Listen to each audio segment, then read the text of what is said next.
We are live. Good morning, everybody. Welcome to the inaugural session of the Vigyan Vidushi program in mathematics.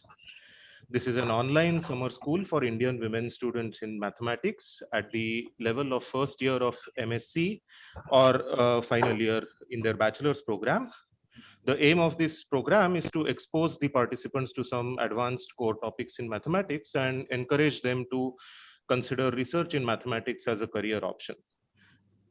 We are pleased that we received a large number of applications, and unfortunately, this pandemic has forced us to hold the program online as opposed to in person. However, this gives us an opportunity to broadcast the program live on YouTube so that many more students other than the selected participants can also benefit from it. I now invite Professor S. Ramakrishnan, Director of the Tata Institute of Fundamental Research, to formally inaugurate the program and deliver the inaugural address. Thank you. First of all, let me welcome dear students and my colleagues. And I'm very happy to be part of this inaugural program, Maths Vigyan Vidushi program. Let me just give you a small background on this Vigyan Vidushi program. It started last year on the physical sciences. So this was conducted by my colleagues in physics as well as my colleagues in Hobi Bhabha Center for Science Education. And the basic idea at the time was to, address this gender gap problem in research areas of physics, computer science, and mathematics. This is a global problem. It's an international problem, and even more problematic in the Indian context. There are many reviews written on this, why that gender gap should not exist in these basic sciences. But, there are many reports on this, but all of them seems to suggest that this problem will be there for generations to come unless a suitable intervention is made. The intervention can come in many forms. We at TFR thought that, we could address this problem by having a Vigyan Vidushi program in physics, computer science, and mathematics. It is a small step in this direction, but we thought that it is a significant one. And we had a overwhelming response in Vigyan Vidushi program in physics last year, and it was repeated in last June, and it was also a huge success. And this was followed by the computer science Vigyan Vidushi program conducted by School of Technology and Computer Science at TFR, and that was also a huge success. I'm sure the school now conducted by my maths colleagues is also going to be a great one. And it was rightly aimed at the students who are either finishing or in the advanced stages of finishing their the education, so that you can look into different avenues for further progress. What we want to tell you is that, research in mathematics is also going to be it's a viable option, and possibly the most exciting option which is probably available to you as students. I think you should seriously consider that. And I'm glad that, my colleagues at maths colleagues have taken pains to set up this program. Unfortunately, because of the web restrictions, we couldn't select more than 60, I think 65 students by them. But I'm sure that the people who are looking at the YouTube will also get benefited by it. My best wishes to all the students who are participating either in Zoom or in YouTube. I'm sure this is going to be a really successful program. Thank you, and my best wishes. Thank you very much, Professor Ramakrishnan. I now invite Professor Eknath Ghate, Dean of the School of Mathematics, to welcome the participants. Good morning to all of you, Professor Ramakrishnan, Professor Vijayalakshmi Trivedi, Professor Mahan Maraj, and Dr. Anand Sawant, our organizing committee, and the colleagues in the School of Mathematics, and all our wonderful students who have been chosen for this program, and many of you who are watching on YouTube as well. It's really an honor and pleasure to be able to hold this program. We were approached by our current Dean GS and our previous Dean GS a few months ago with a very striking presentation of what they did last year in physics. And we took it to our faculty and immediately it was approved. And I hope we can live up to the high standards. I think physics has now fine-tuned it to something very, very remarkable. I attended the closing ceremony a few weeks ago. And this is our first attempt, so please bear with us if there's some teething issues as we start this program. Maybe I'll start with mention one or two personal anecdotes. Some of you may know that in middle school, I was in an all-boys school with over 800 boys. And actually in the school, there were also 5 girls.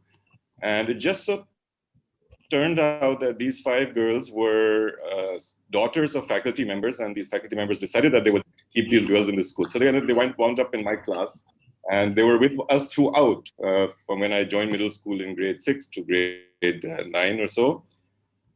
And all the girls were quite talented, but one of them was particularly talented. And it is remarkable that she sort of came first in school consistently, even though I left the school in class 9, I heard that she came first throughout the school, and she had this way of answering mathematics questions in a perspicuous manner. She never took credit for anything, and it was really remarkable. This was one of them was some sort of superstar, and she got into IIT Delhi, etc. And of course, we left it. Many years later, I found out that she was actually teaching at this school as a maths teacher, which is sort of incredible for the grade 5, 6, 7 students that she's teaching now. But I thought maybe if she had some further opportunities and programs like this, then she may have become one of the leading research mathematicians in India. Maybe she's very happy being a teacher, but this sort of platform will provide some of you a chance to maybe understand that there's something beyond teaching in school. You could do a master's, a PhD, and maybe become a researcher in pure mathematics. So there's been an outpouring of programs all over the world. In the US, at the Institute of Advanced Study, there have been many programs for women students. At MSRI in Berkeley, there have been many programs recently. Women are now occupying many top positions, both in our country and abroad. The head of INSA, the Indian National Science Academy president, is a woman. You may know that the president of the American Math Society is also a woman, and the previous president was also a woman. So do not feel that you are starting this journey all by yourself. Some women have fought hard and reached the top already. And if I may use an analogy with soccer, because the Euro 2020 is going on right now, after 50 years, Germany got knocked out by England a few days ago for the first time in a knockout tournament. And Jürgen Klinsmann, one of the very star players who's retired now, was watching the match. And he was smiling at the end of the match. And an English journalist asked him, "Why are you smiling? You just lost the match." And he said, well, he looked at the English reporter and he said, "It is your time." And I will use that quote to say that it is your time. There are many opportunities now, and we look forward to being able to support you, and that you'll be able to take advantage of many of these programs over the next few years. So with that, I'd like to hand it over to Dr. Sawant again. Thank you very much and welcome. Thank you, Professor Ghate. I now invite Professor Vijayalakshmi Trivedi, convener of the Vigyan Vidushi 2021 in Mathematics, to address the participants. Okay, so first of all, I apologize for the delay. There was some technical snag. So on behalf of organizing committee of Vigyan Vidushi, I welcome you all to this program. And I thank once again our director, Professor Ramakrishnan, to spare some of his busy spare time to join us in welcoming you. So as pointed out earlier, this program is an attempt to check very low number of women in math and science research program. So one can produce graph and figures, everything to demonstrate this, but I won't get into that, but I'll look closer home. So though this is a worldwide phenomena, that here in a school of maths, I was just checking the list, the numbers are really alarming. If one looks at the last 8 years, like 2013 to 2020, totally in the graduate school, total number of women students are only 3. This is really a low figure. And where we are losing them, so what we have noticed that though a reasonable number of women do apply for the graduate program here, they do not make it to the final. The lack of exposure to advanced mathematics is one of the factors. Like, though we have nationwide several training programs like advanced training in maths, MTTS, etc., but even there, the number of women participants is very low. So this is strongly felt that we need to address this issue. In fact, this is one front, but many other fronts we had to tackle this issue. So though this program for TIFR is for second year, because physics, as Professor Ramakrishnan has pointed out, that physics is doing it for the second time. But for School of Math is the first program which is exclusive for women students. So in future, we hopefully we will have in person, so the interaction would be more intense. So I'll say some few words about the applications. So what happened here? We have received something like 600 plus number of applicants, which is pretty good. But out of this, we selected say 60, and the ones we made a point to select the ones which are like about to reach the threshold of deciding future career in a year or two. So that means final year BSc or the first year masters. So, and in the process of selecting applications, we also made sure that we cover the selection takes care for all over the country and some kind of in a uniform spread. So the rest of the applicants which we have not quite chosen is still they can access our program via YouTube, which of course YouTube will remove after the program is over. So please pay attention. And if you have any queries or questions regarding the course, you can post it and the instructors will answer you next day. About the program, so the program consists of a list of advanced but core topics in maths. Each speaker, the way we have chosen is for each given topic is also an active researcher in that area. So idea of getting their insight and perspective, which is very valuable in long run. When you do mathematics, you'll get it. And other than that, there will be special lectures by women scientists who will brief you about their research interest. And you have been also assigned tutors for each course, so you can ask your difficulties there. But nevertheless, we strongly urge you to ask the questions in the class too. That's because of two reasons. One is that you clear your doubt on the spot, so it doesn't escalate, it doesn't spread your confusion. The second thing, that since we are going online, the instructor has no way of telling that how much the class is following. So if you ask questions, the instructor can fine tune the lecture, so that will be good. Other than that, we are having our 2 interactive sessions. So in one of the session, we'll have career options in mathematics. And there will be also some brief introduction to Indian women in mathematics activities happening all over the country. And in the evening today, we'll have a public talk by Professor Rohini Godbole for women in mathematics and physics. So do make a point to attend it. You will thoroughly enjoy it. That she is a good speaker. And I sincerely hope that you work hard in this program, and when you go back home, you take some mathematics with you. Thank you all. That's it. Yeah. Thank you, Professor Trivedi. We will now take a break for a minute and then proceed to the summer school activities with a brief discussion of modalities and so on. We thank the director of TIFR, Professor Ramakrishnan, and the Dean School of Mathematics, Professor Eknath Ghate, for sparing a few minutes for us from their busy schedules. Thank you everyone for joining us in the inauguration of the first Vigyan Vidushi program in mathematics. We will take a minute's break from now, and then we will come back with the summer school activities. Thank you all for joining. Okay.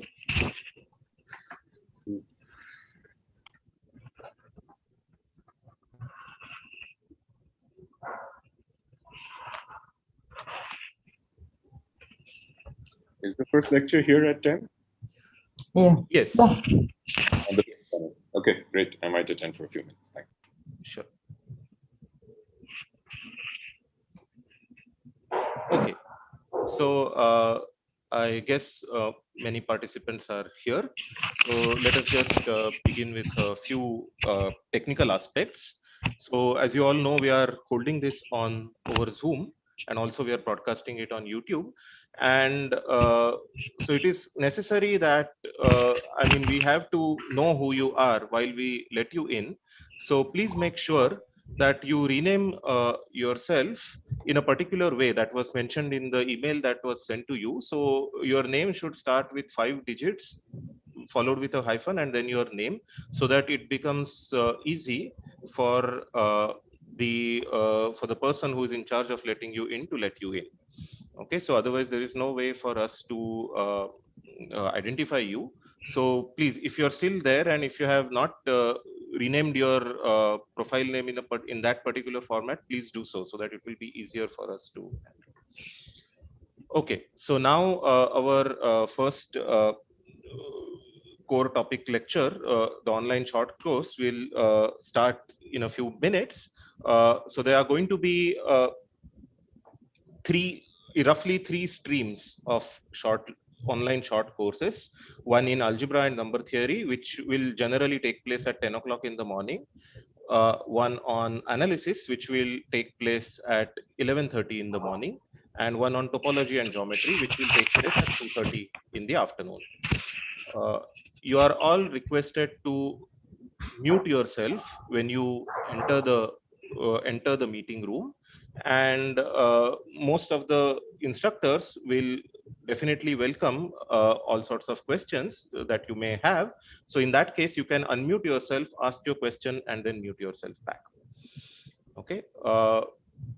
Now, so all the lectures are going to take place on the same Zoom meeting. The meeting credentials that you use for this meeting, all the core course lectures as well as special lectures will take place on this Zoom address. However, the public lecture that is there today, that is going to take place today at 5 p.m. is going to take place on a different Zoom address. And the interaction sessions are going to take place on a different Zoom address, which will be sent to you later. The Zoom meeting credentials will be sent to you in due course. Everything except the interaction session will be broadcast live on YouTube. The interaction sessions are meant to be informal, and so we will not be broadcasting them on YouTube. So we will keep the videos on YouTube till the end of the program, so that in case you have missed something, or if you want to rewatch something to make sure that you understand the next lecture, you have it available. The links will be available on the School of Mathematics Vigyan Vidushi webpage. But on the conclusion of the program, all the YouTube videos will be deleted. Okay, so please pay attention. If there are any questions, please unmute. You may feel free to unmute yourselves and ask them now about the modalities.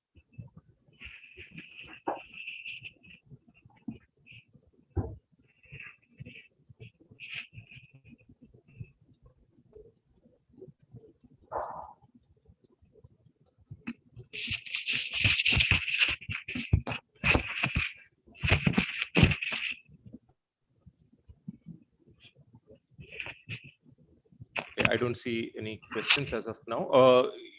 Please feel free to ask questions, and please feel free to, I mean, if you don't want to ask them out aloud, please feel free to write them in the chat. We encourage questions a lot, and this is also one reason why we are deleting the YouTube stream, so that things don't remain online forever.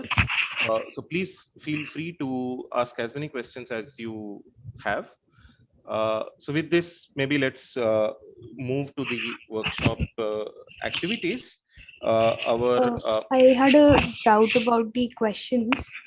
Yes, so, please go ahead. When we write the questions in the chat box, should we send it to everyone or a specific address? You may send it to, if it is an academic, if it's a mathematical question about the material of the talk, you may send it to everyone. Okay. Okay. That way, even, I mean, everybody benefits. They might have the same question and so on. Okay. Thank you. Okay. Please feel free to ask questions. Hello. Yes. I had some kind of problem going on right now. That is, I have my graduation exams today from 11:30, so I have to like see things from YouTube. from 11:30 to 2:30 I have my graduation exams, and this thing will be like going on till 8th. So is it possible that you said that all the videos will be deleted from YouTube within, I mean, No, after the videos 13th? will be deleted on after 16th of July, after the program ends. So Okay, till then, thank all you. the videos will be available so that you can watch them if you have missed something and come back. Okay, Okay, so thank you. videos will be deleted only after the whole program is over. Thanks. Any other questions?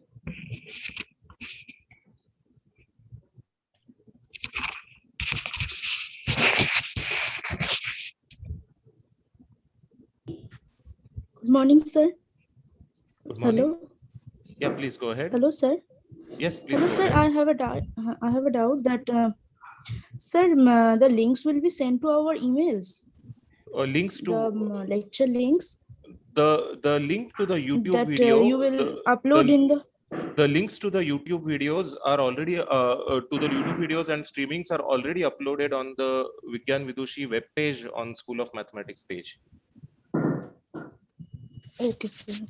Okay, and the Zoom links have been sent to all of you, of course, by email, and for the main summer school activities as well as the public lecture. The Zoom link for the interaction session will be sent to you on Wednesday. Okay, sir. Okay, so any more questions? Quick questions if there are, or otherwise we move on to the summer school. Morning, sir. I have a question. So we have to write lectures material, or PDF is provided to us? We don't intend to, but if the instructors wish, they might make it available. There might be some exercise sheets and so on that will be given by the instructors. They will appear as files in the chat, or as well as I mean, we might find a way to put them on the Vigyan Vidushi webpage. But some of them will be board talks, right? So yes, some of the talks will be on. Then there you'll be able to take down the notes also. It will be slow. So. And also everything is available on YouTube for the program, so you can of course go and. Yeah. I mean, if you miss something, you can always go back to the YouTube videos and check it. Even right after the lecture, the streaming will go on. Okay, sir. Okay, so it's 10 o'clock. So let's begin. So our first online short course is by Professor Tanmay Deshpande from School of Mathematics, TIFR. And he will begin his course of a few lectures and a tutorial on group actions and some applications. Thank you, Anand. So yes, let me begin. So I'm very happy to be giving this first talk in this Vigyan Vidushi program. Okay, let me share my screen.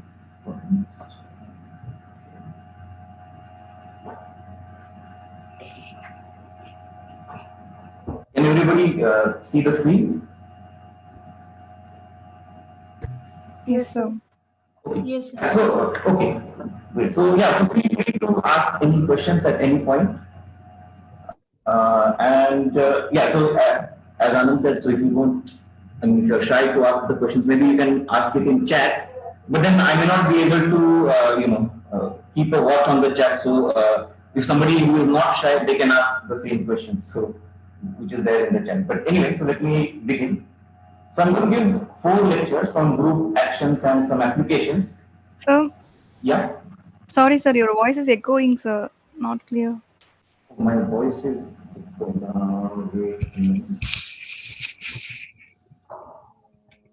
Maybe you can move the mic closer to your mouth. Yeah, it's right. Is this better or? It's kind of like you're talking in a different cave somewhere. But it's So I think it would be better if everyone else has muted themselves, so only you will be audible.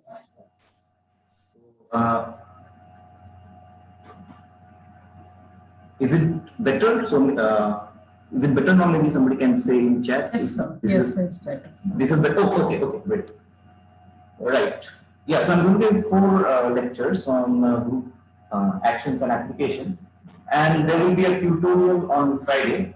So I'll be giving some problem set. So it will be available online. So right now I don't have this problem set on my machine right now, so I can't share it right now. But I'll make sure it's uploaded on the again Vidushi web page. Okay, so I'm sure most of you are familiar with groups. So in any case, I will be refreshing your memory if these things are not fresh in your memory. So before I begin with group actions, so let me just begin with recalling some things about groups. So basically, when groups were first studied, as groups of symmetries of various objects. So let me give some examples. So the first example of a group you might encounter is a permutation group. So basically, this is if you take the positive integers from 1 to n, and then if you take all possible permutations of these n numbers, that gives a group which is called the symmetry group on n letters, denoted by Sn. So can you tell me what is the... Yeah? Sir, your voice is breaking, not clearly sound. I see. Yes, the voice is not clear. Okay, just a minute. So maybe let me try one thing. Wait. Nangopal is coming to your office, but maybe you can just use the regular instead of your microphone. Maybe just try it for 2. Yeah, let me remove this and see if. Is this better? No, Hello? not much better. No, much better. Yeah, there's a little bit of crackle. Wait a minute. So yeah, let me.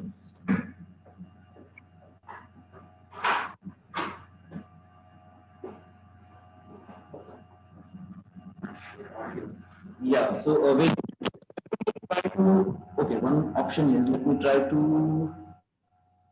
Is the air conditioning on? Sometimes it's very loud. Maybe you can turn it off. Conditioner is on, but it's not so loud really. So actually, let me try to use audio from my iPad. So that might work better. So maybe Okay.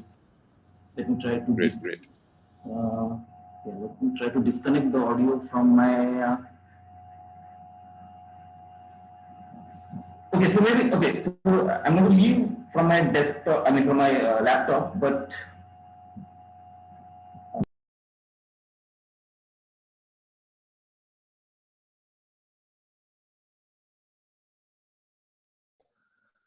So, am I audible now? Yes, sir. Oh yeah, much better. And is it better? Much better. Crystal clear. Yes, Yes, sir. very much. Okay, great. Yes, Yeah. sir. So let's continue this way. Yeah. Thanks. So, all right. Okay.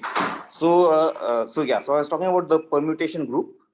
So, can somebody tell me how many elements does the permutation group have? N factorial.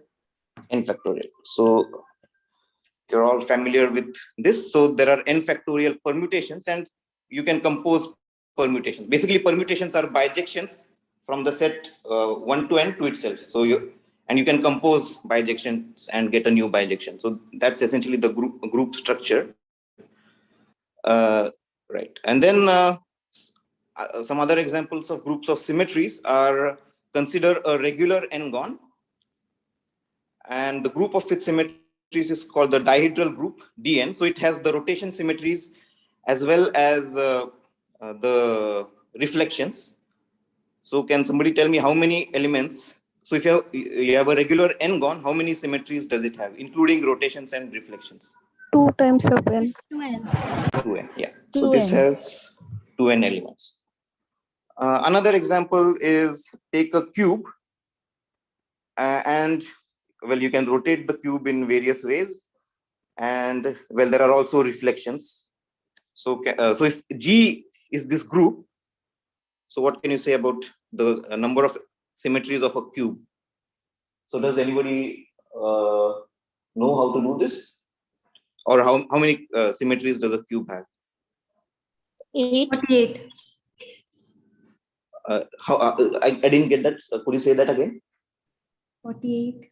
48. Yeah, that's right. So actually,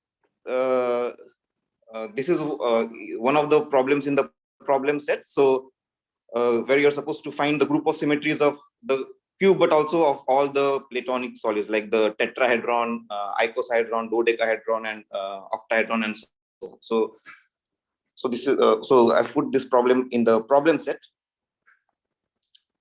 and so we'll see one way using group actions how you can count the number of symmetries using group actions. So after this lecture, you would be able to answer that question.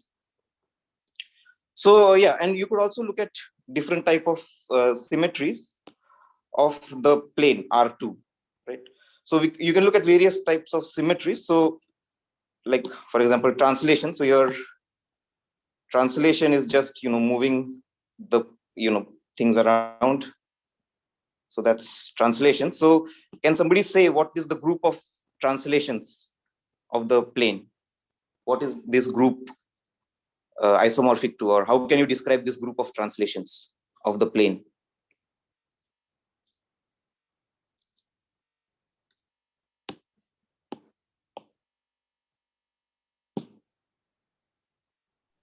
So remember, translation is just, moving, yeah. It's isomorphic to real number. Well, since we are looking at R2, basically, if you have any vector in R2, like this one, I can translate this in that direction.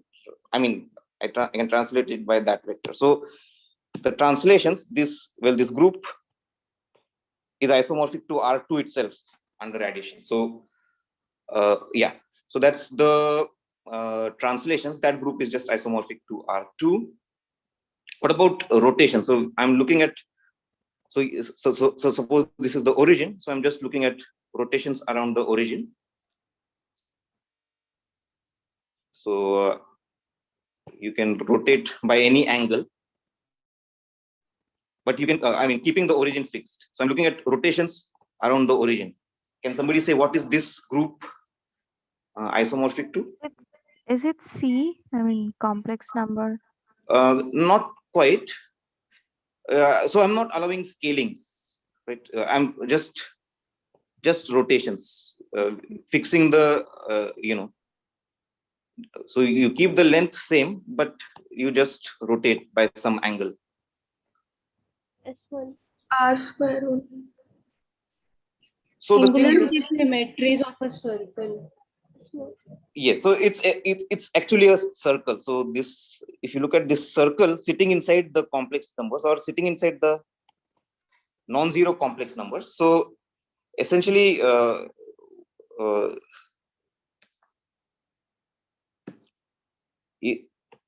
if so basically given any angle, right?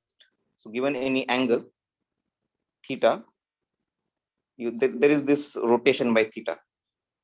And what are the if you have a circle, any point on this, so let's fix this, so some point here, and then any point on this circle describes a unique angle. So this group is exactly this S1, which you can think of as a non-1 complex numbers. So the group of rotations is S1. The next thing I want to consider are scalings, where it's sort of like zooming in and zooming out. So what is that group isomorphic to? Can somebody say?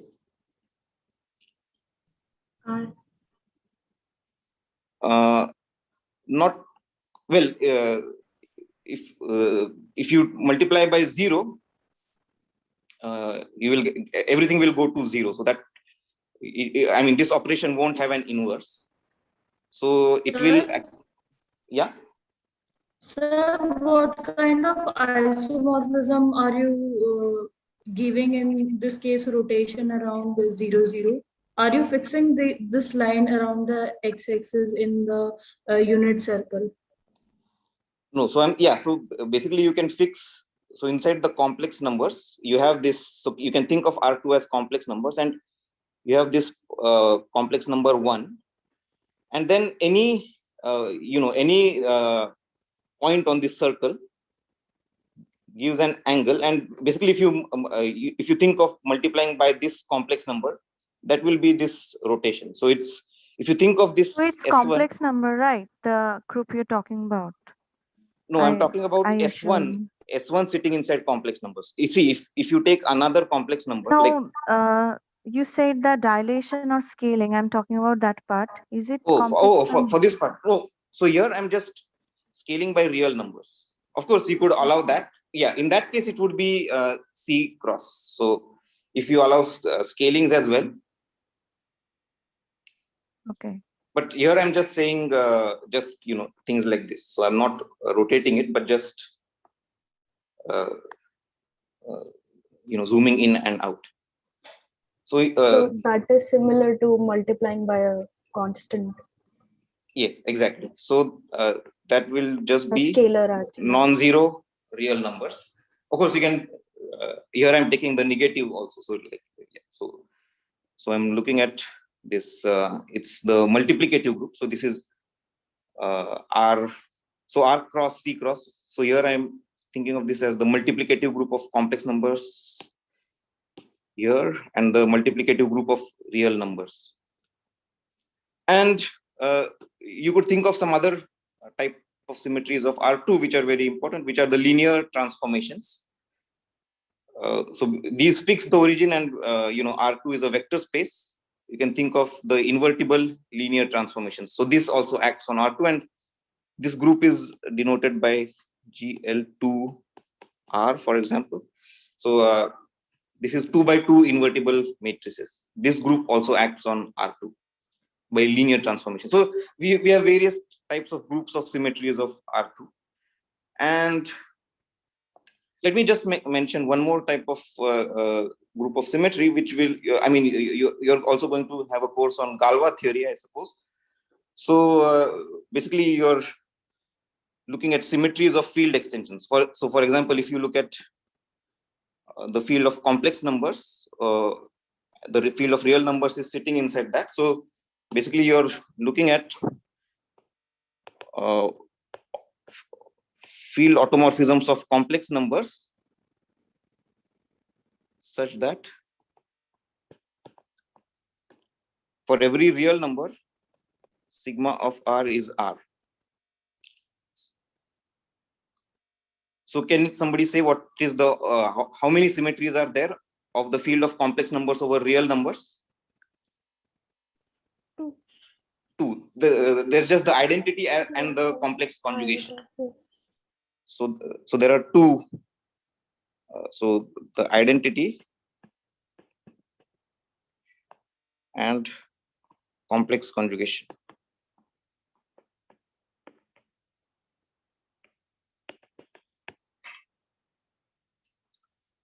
So these were the types of groups that were first studied, and well, you might also have seen Cayley's theorem, which says that every group is a subgroup of a permutation group.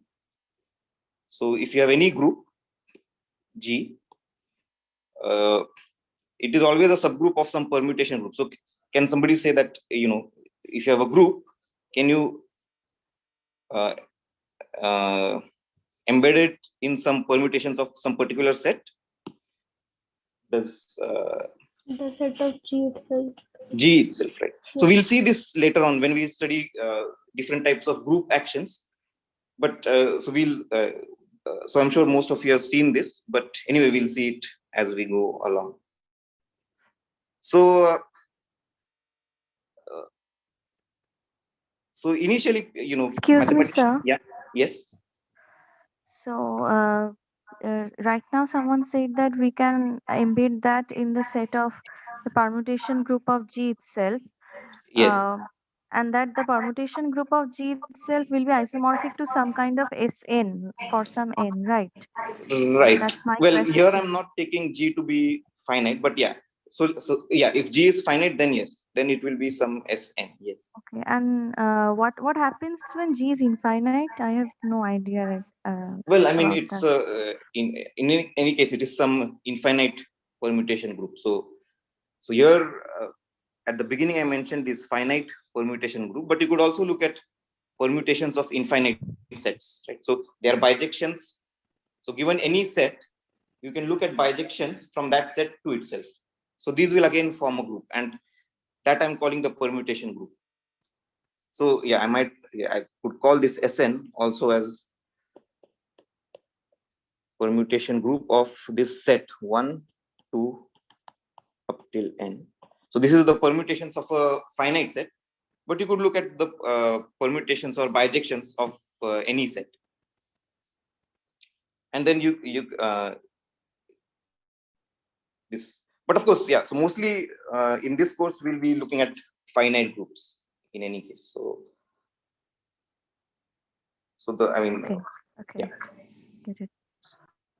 Any other questions? Okay, so let me continue. So I'm sure most of you have seen the definition of groups and some basic properties, but let me just quickly recall some basic facts about groups. So of course, a group is a set with a binary operation. Sometimes I'll call it star, sometimes I'll call it dot, or sometimes I'll not write anything and just write sort of A, B without anything in between. But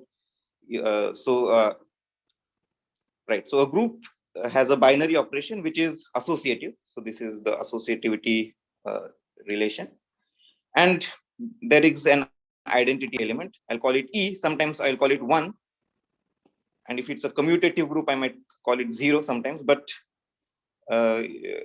so a group has an identity element. Let's call it E in this case. So this means that E multiplied by A is the same as A multiplied by E is the same as A for all elements of the group. So this is the existence of identity. And then finally, you want every element of the group to have an inverse. So for every A in G, there should exist some element A inverse, such that A multiplied by A inverse equal to A inverse multiplied by A equal to E. So basically all elements should have inverse. So that's a group. And then you have the notion of a subgroup. I'll use this symbol to denote a subgroup. Is this less than equal to? So I'll read this as H is a subgroup of G. So we say that a subgroup is a subset which is closed under this group operation, which is the star, as well as taking the inverse. So basically this star makes H a group in its own right. So when you multiply two elements of the subgroup, you remain in the subgroup, and the inverse of every element of the subgroup is also in the subgroup. So that is a subgroup. And then there is the notion of left cosets. So take any element of the group, and suppose you have a subgroup H, then this G multiplied by H. So this is all elements of the times G multiplied by some element of H.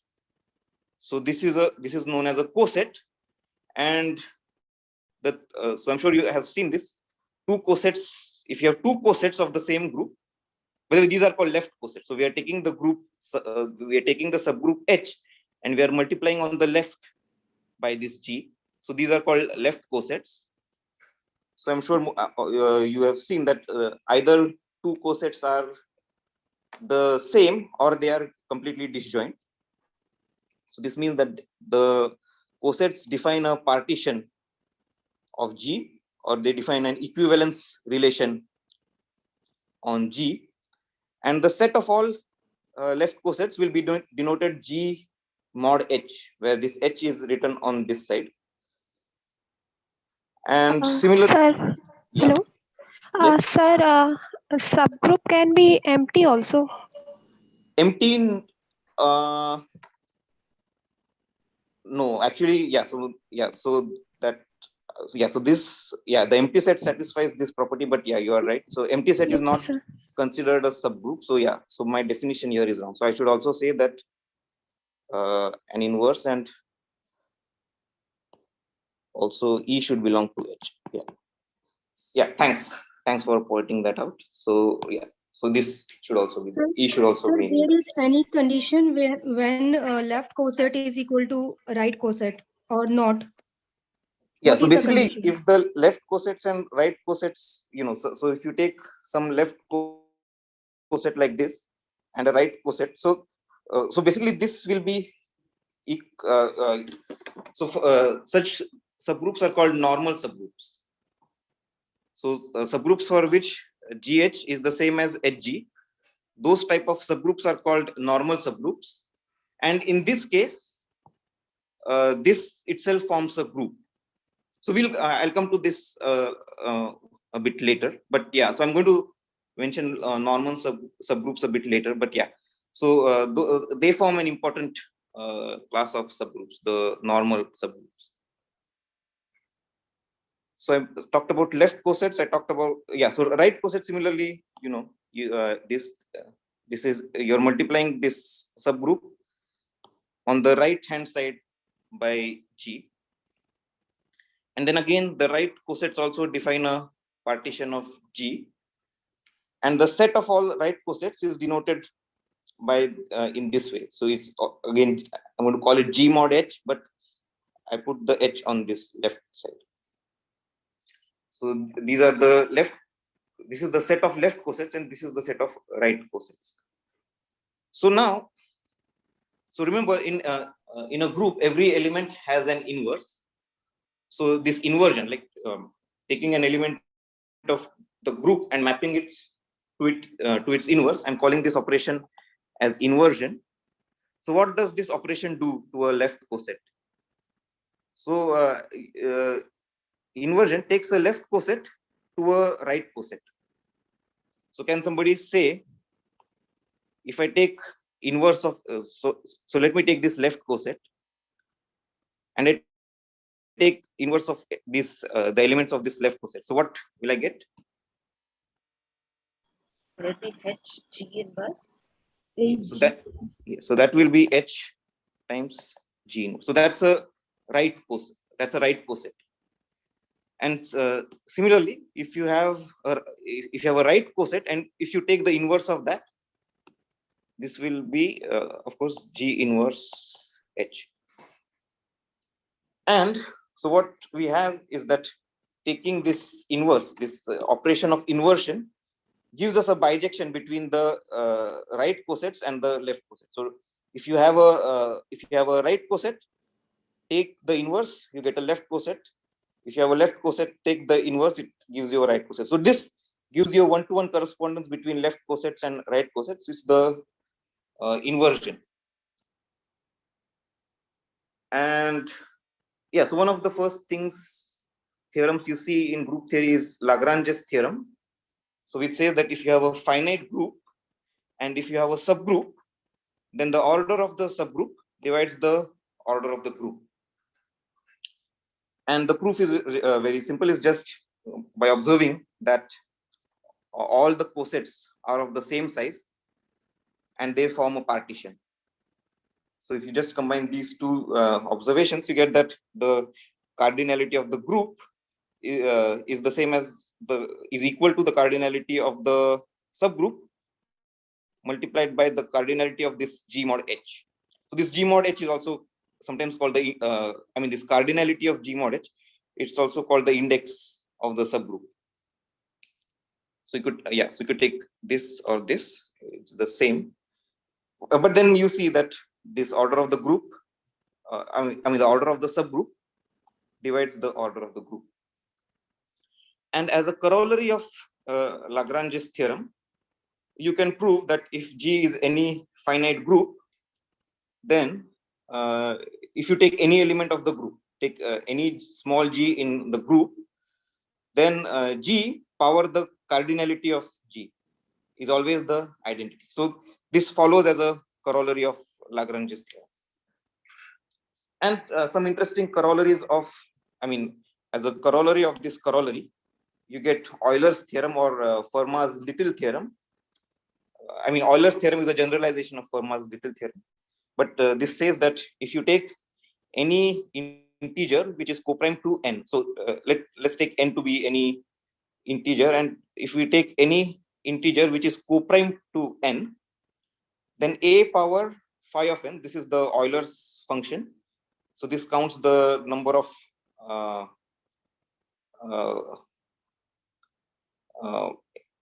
integers modulo n which are co-prime to n, and then you have this a power phi of n is congruent to 1 modulo n. So this is just application of this corollary to a particular group, which is the if you look at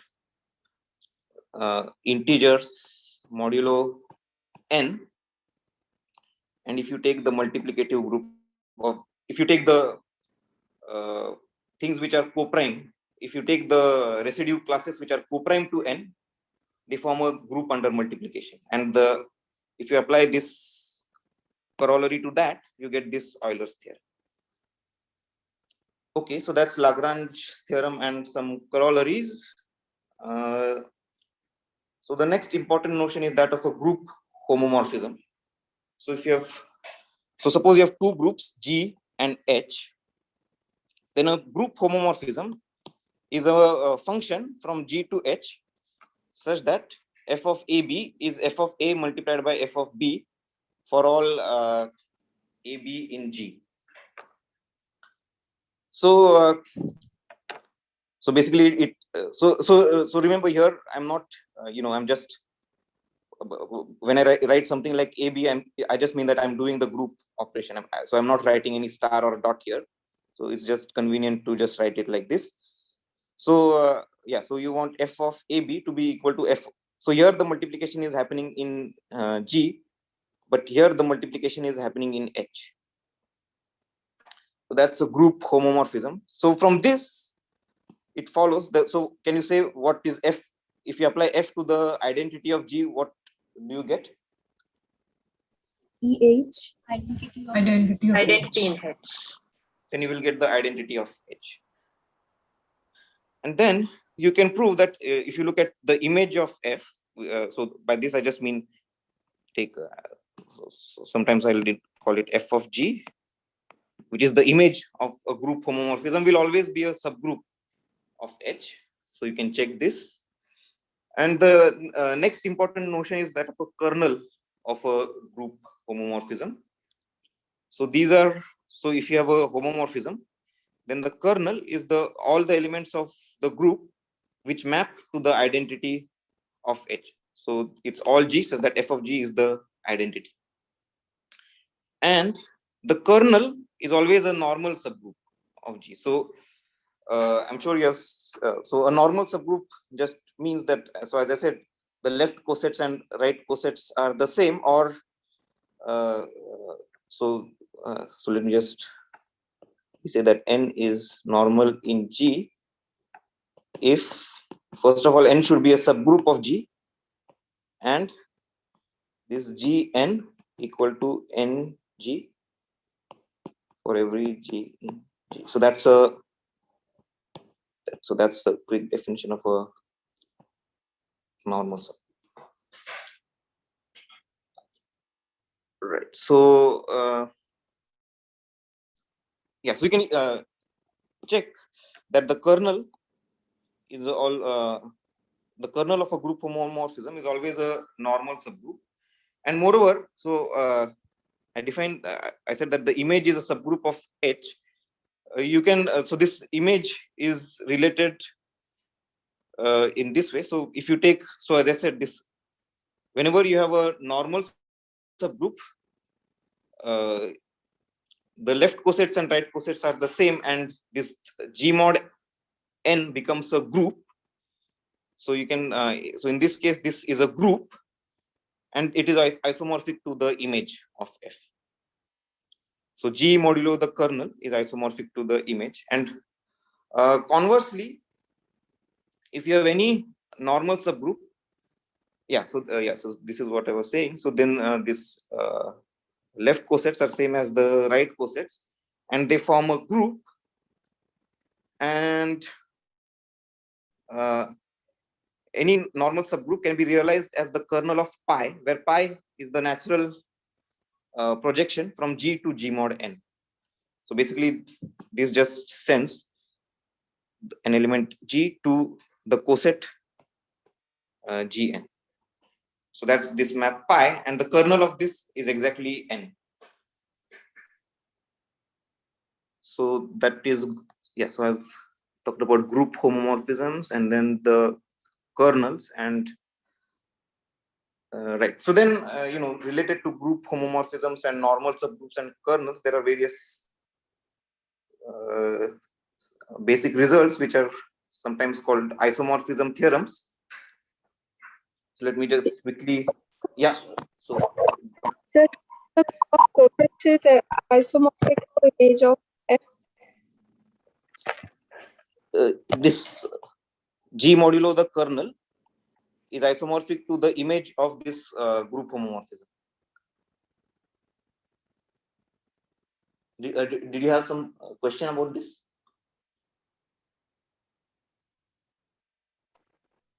Sir, I just want to know how you have reached to this conclusion.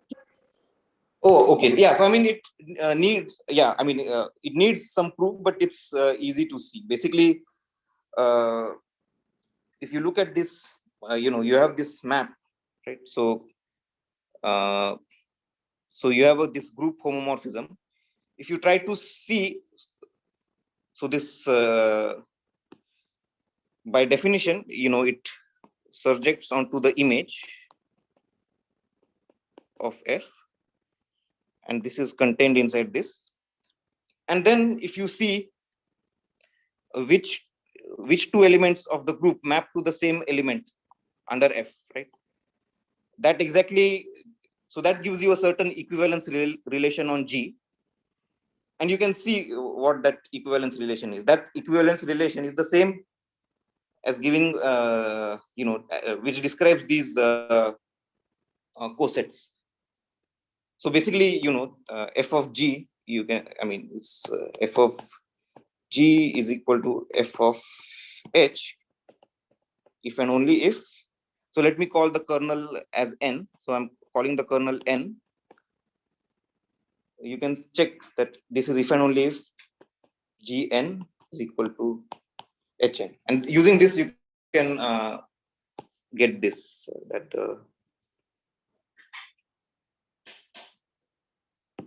so using this, you get that G modulo the kernel is isomorphic to the image of F.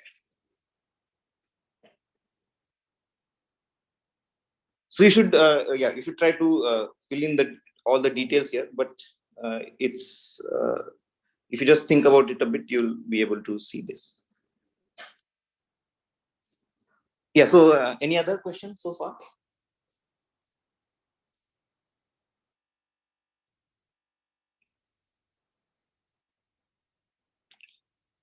Okay, so let me continue with the. Excuse me, yeah. sir. Yes, yes. Sir, I missed that part where you deduced Euler's theorem from Lagrange's theorem. Can you just repeat it for a second? Right. So Lagrange's theorem, okay, so Lagrange's theorem is this. So first I stated this corollary. So do you understand how this corollary follows from Lagrange's theorem? Yes, yes. Okay, so now let's take this corollary. And now look at this. Okay, you have this group of integers, and you can look at integers modulo n. So this has this subgroup, which is multiples of n. Now, this, look at the residue classes here, which of, you look at A mod n, where A is co-prime to n. So if you take, if A and B are co-prime to n, then A multiplied by B is also co-prime to n. And if A is co-prime to n, then you can always find a B such that A multiplied by B is congruent to 1 modulo n. So all these things say that the residue classes which are co-prime to n, they form a group. And the order of that group is exactly this phi of n. So I'm just applying this corollary to one particular group, which is this co-prime And residue the order classes. of the group is phi n, right? Yes, yes, yes. So that's why you have this. Any other questions?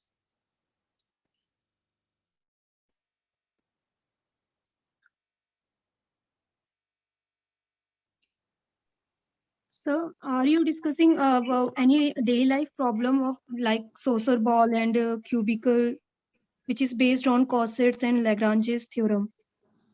So, I mean, we'll see. So these things, Lagrange's theorem. So we are going to see various things about group actions, and so this, so Lagrange's theorem is sort of, so you'll see as we proceed where we'll need this Lagrange's theorem later on. Okay, sir. So when we study group actions, you'll see this. I mean, you'll see some applications of this. I mean, some more applications of Lagrange's theorem.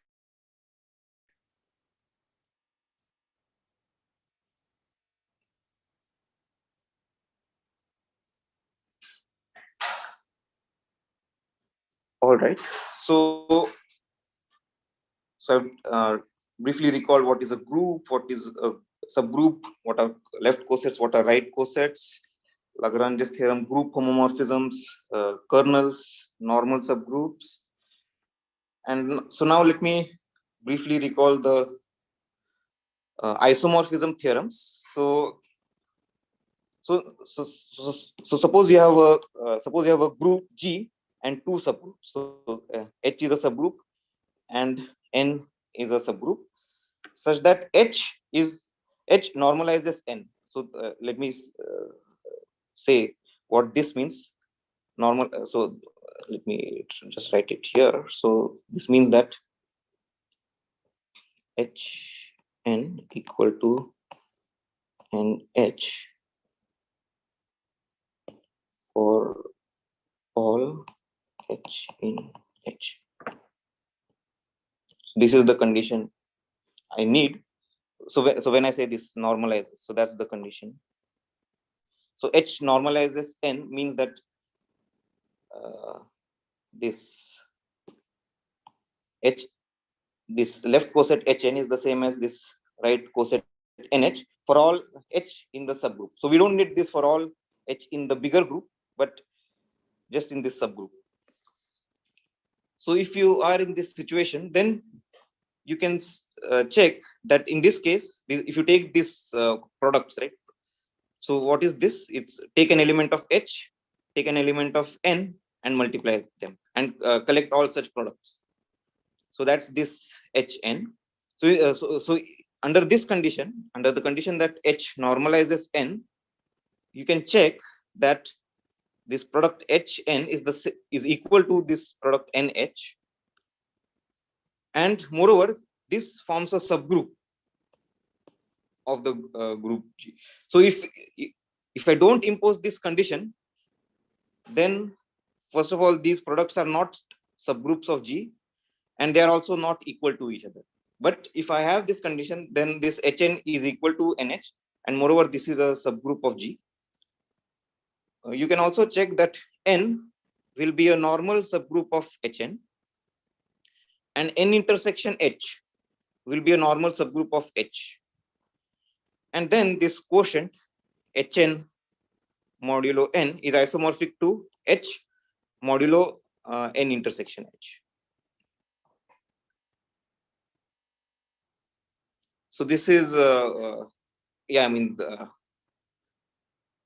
so all these results that I'm stating, they come under the, the name three isomorphism theorems. Yeah, I mean, the various authors call, permute these things, the numbering, but yeah, so this is one of the isomorphism theorems. And another isomorphism theorem, which is important to know, is that if you have a normal subgroup, then you can take the quotient. Right? So this is also a group. If you have a normal subgroup, then G mod N is also a group. And there is a one-to-one correspondence between subgroups of G mod n and the subgroups which lie between n and G. So subgroups of G which contain n. Now, of course, since n is normal in G, it will of course be normal in any subgroup in between that. So, so there is a one-to-one correspondence between subgroups of this and intermediate subgroups between n and G, right? And moreover, a normal subgroup of G mod H corresponds to a normal K. So normal subgroups correspond to, normal subgroups of G mod n correspond to normal subgroups K of G. So for example, and moreover, in this case, if K is normal, under this correspondence. So if you take this quotient G mod K, it is the same as G mod n modulo K mod n. So basically, this theorem, and this I stated this another fact here. So these are usually called the three isomorphism theorems, and they are very useful in group theory. So this is all I wanted to say about some basics of group theory. And before I move to group actions, so any questions?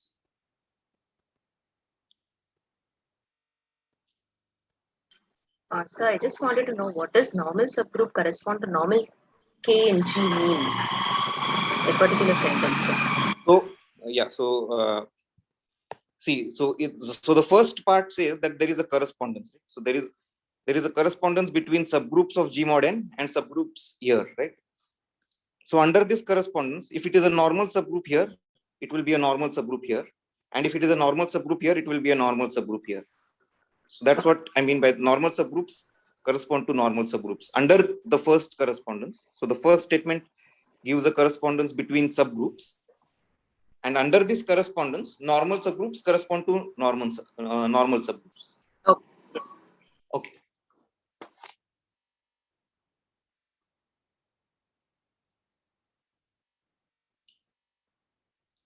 Right. So now, finally, let me begin with the definition of a group action. So suppose you have a group and a set X. So G is a group, X is a set. And we're going to talk about two types of actions, left actions and right actions. But later on, I'll mostly stick with left actions. As we'll see, right actions are closely related to left actions. But first, let me define a left action. So there are, a couple of useful ways to think about group actions. So the first way to think of a group action is a map from G cross X to X. So given an element of G and an element of X, you get an element of X. So this will be, sometimes it will be denoted by a dot, sometimes by a star, or sometimes just, concatenation. I'll not use anything. So it's a map such that you have the following. So if you take the pair E comma X, so if you take the identity element of the group and any X, so this this map, I'll denote it as usual by this E dot X should be equal to X for all X in the set capital X. So basically this means that the identity element fixes all the elements. An equivalent way to let me come to that later, but yeah. And then the second condition that I need is that how does a product, so if you have two elements of the group, you can take the product. How does a product act on an element X?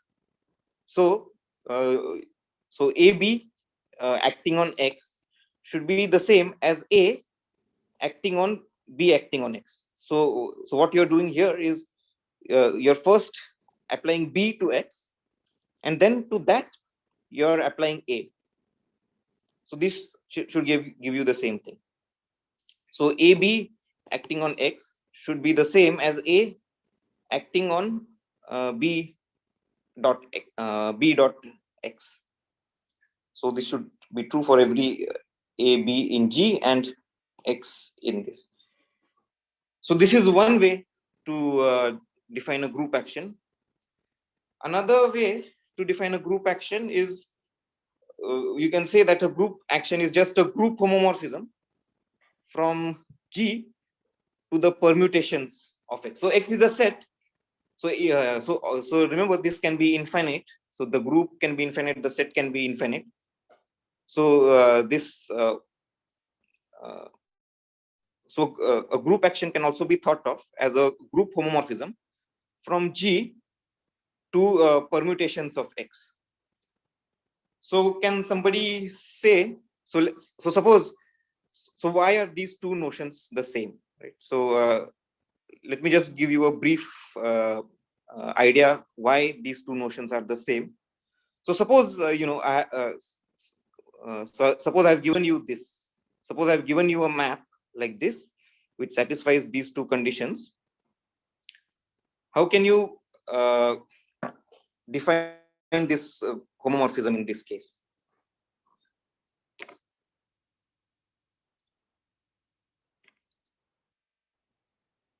So I'm saying, given such a map, how would you get this homomorphism? Say alpha maps small g of capital G to sigma g, where the sigma g is sigma small g basically. Yes, right. So basically, you can say it like this. So alpha g, I want it to be a permutation. Right? So I want to define this alpha g. Alpha g should be a permutation. So permutation is a bijection. So alpha g of X, what should this be? G dot X. G dot X, yes.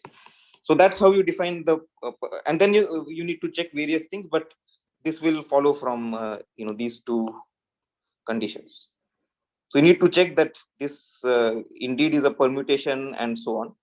But so this is roughly the way. So given something like this, how to get a group homomorphism, and similarly given a group, something like this,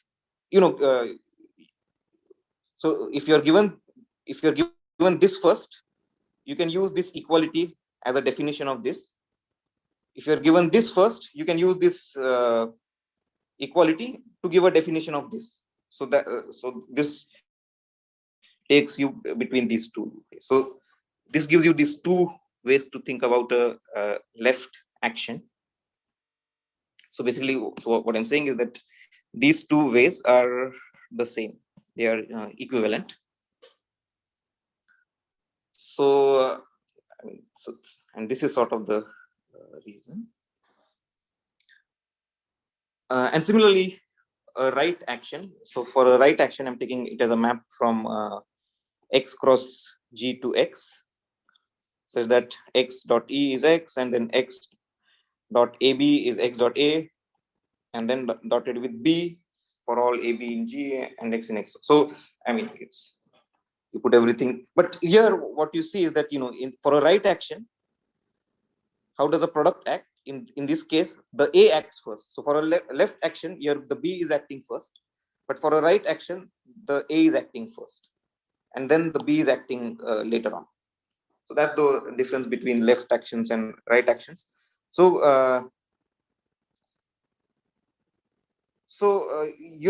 if you have a convenient way to think of right actions is in terms of the opposite group. So if you have a group,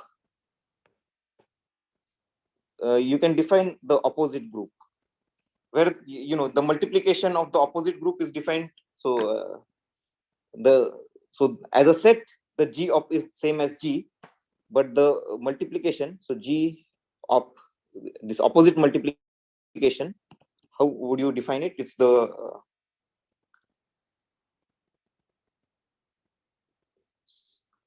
so can you define a new binary operation?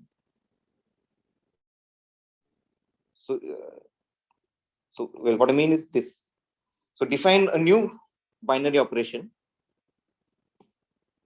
define a new binary operation, which is the opposite binary operation, which is so G multiplied by H in the opposite binary operation is the same as H multiplied by G. So you just define it to be this. So this makes G opposite into a group, and yeah, I mean, this gives another group structure to the same set where the multiplication is just the opposite. So basically, it's related to this point, right? So here, so for a left action, as I said, the B is acting first and the A later on. So so here, sort of this product, if you want to think of this as a left action, you should think of this opposite product. So what I'm saying is that a right action of a group is the same as a left action of G opposite. So a right action of G is the same as a left action of G opposite. So so what I want to say is that the right action is the same as a left action of the opposite group on X. And then, if you want to think of this as a homomorphism, then you should think of this as a homomorphism now of the opposite group from G op to permutations of X. And then, all these three things are equivalent. So let's see some examples. So at the beginning, I described some groups of symmetries. So sort of by definition, a group of symmetry acts on the, if you're looking at, let me go back here. If, for example, this permutation group acts on this set 1 to n. If you have this dihedral group, it acts on this polygon, or, you could think of it as, if you think of this regular n-gon as some sort of a metric space, the dihedral group acts on this metric space, or, you can think, you get various actions. You can, like, the dihedral group acts on the vertices of this regular n-gon, it acts on the edges of this regular n-gon, and so on. Symmetries of a cube act on the cube, and, these various groups of symmetries of the plane, they act on this set R2. So whenever you are thinking of a group as a group of symmetries, there is always some group action that is there in the background. So so group of symmetries, well, they naturally act on some underlying object. Another important example of a group action is the left action of G on itself by left multiplication. By left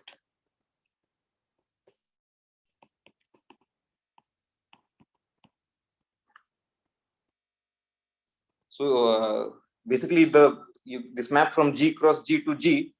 So to define a left action, you need a map like this. So this is just this X is also G in this case. This is also G, and the map is just the multiplication. And you can see that this defines a group action, and this actually gives this Cayley's theorem that I using this you get this Cayley's theorem. So so as this so this left action, it corresponds to a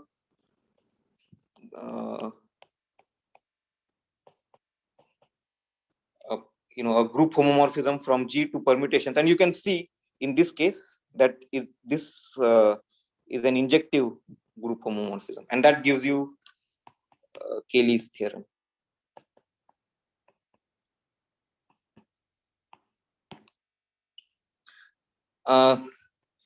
Similarly, you have a right action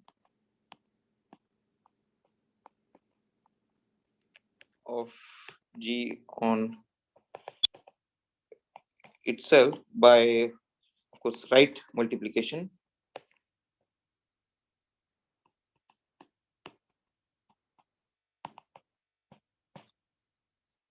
Another important action of a group on itself is the addition adjoint action or the conjugation action.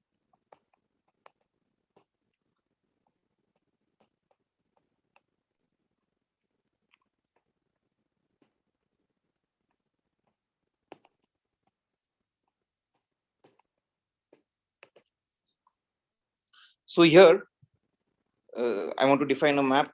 So this is another left action of the group on itself. So here, let me call it adjoint dot H. Basically, you want to conjugate H by G. So an element G takes an element H to GH G inverse. So yeah, so you get this. So you get this. So this gives you this map from to. Actually, in this case, it's not just a permutation, right? So if you fix an element G, and then you are conjugating the, you are acting by conjugation by G. This so the if you think of this conjugation by G, this gives you a map from G to G. Well, this is not just a bijection, but this is also a group homomorphism. So this is a group homomorphism. This is in fact a group homomorphism. So conjugation is a group homomorphism.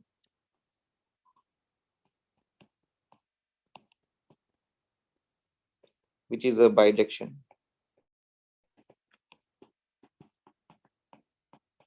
So group homomorphism, which is a bijection, is sometimes called a group automorphism. So in fact, in this case, you get add to be a map from G to not just permutations of G, but you get a group homomorphism from G to the automorphisms. So these are the group automorphisms of G. So that's what's nice about this conjugation action. So I think I'll stop here for today. So next time I want to talk about orbits. I want to talk about various types of actions like transitive actions, free actions, faithful actions. I want to talk about orbits of group actions. Then and state some important results like so there is one important result which relates the size of orbit to the some.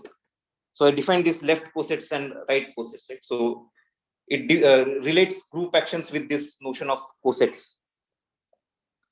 So yeah, so I'll continue with this next time. So yeah, so that's it for today. So if you have any questions, yeah, you can ask me now. Sir? Yes. The right action of G on itself, can we call that Kelly's theorem? The right action, I mean, so see, the right action would give you a thing from G opposite to permutations, but I mean, so we see, a right action gives you a homomorphism from G opposite to permutations on X. So usually when we talk about the Cayley's theorem, we usually mean this. But I mean, yeah. So see, I mean, left actions and right actions are not so different. So a left action of a group is the same as a right action of the opposite group. So mostly I'm going to just talk about left actions. So whatever is true for left actions, you can easily prove the same thing for the right action. Sir? Yes. Sir, if we have left action, then if we want to find the associate right action, then means how we can find See, that. if you have a left action of a group G, you get a right action of G opposite. Like um, here Yeah, and the so one thing is that, if you think of this inverse map, right? So let's think about this inverse map. So this inversion, right? So in a group, what is the inverse of AB? B inverse, A inverse. Yeah, so it's B inverse, A inverse. So this is the same if I use the in this opposite multiplication, right? So okay, so let me just put stars here to make things very clear. I mean, let me not just put, so just in this example, let me put this. So what happens, what this inversion does is it, so basically this inversion gives you a isomorphism. This inversion. So the G opposite. So this, yeah. So yes. So in that way, if you have a left action, you always get a right action by, acting by the inverse. So I mean, if you have a left action, you have this inversion map from G opposite, and then if you have a left action, so this is one homomorphism, and if you compose it, you get a new one. So if you have a left action, you sort of always get a right action because of this. Yeah, that's also, yeah, it's convenient thing to do sometimes. So, Yes. so what about the group structure makes two actions on other groups? Why is action studied only from groups? Could you say that? What about the group? What? What about the structure of group motivates the notion of action of a group on some set? What? See, I mean, my yeah. So maybe I should. So what I sort of meant here is, I mean, what maybe I wanted to say here is that, initially groups were studied as groups of symmetry. So groups acting on things was very natural. So before the formal definition of group was given, symmetries of various types of objects, they were studied, but of course the axioms of the group and the name group, that came later on.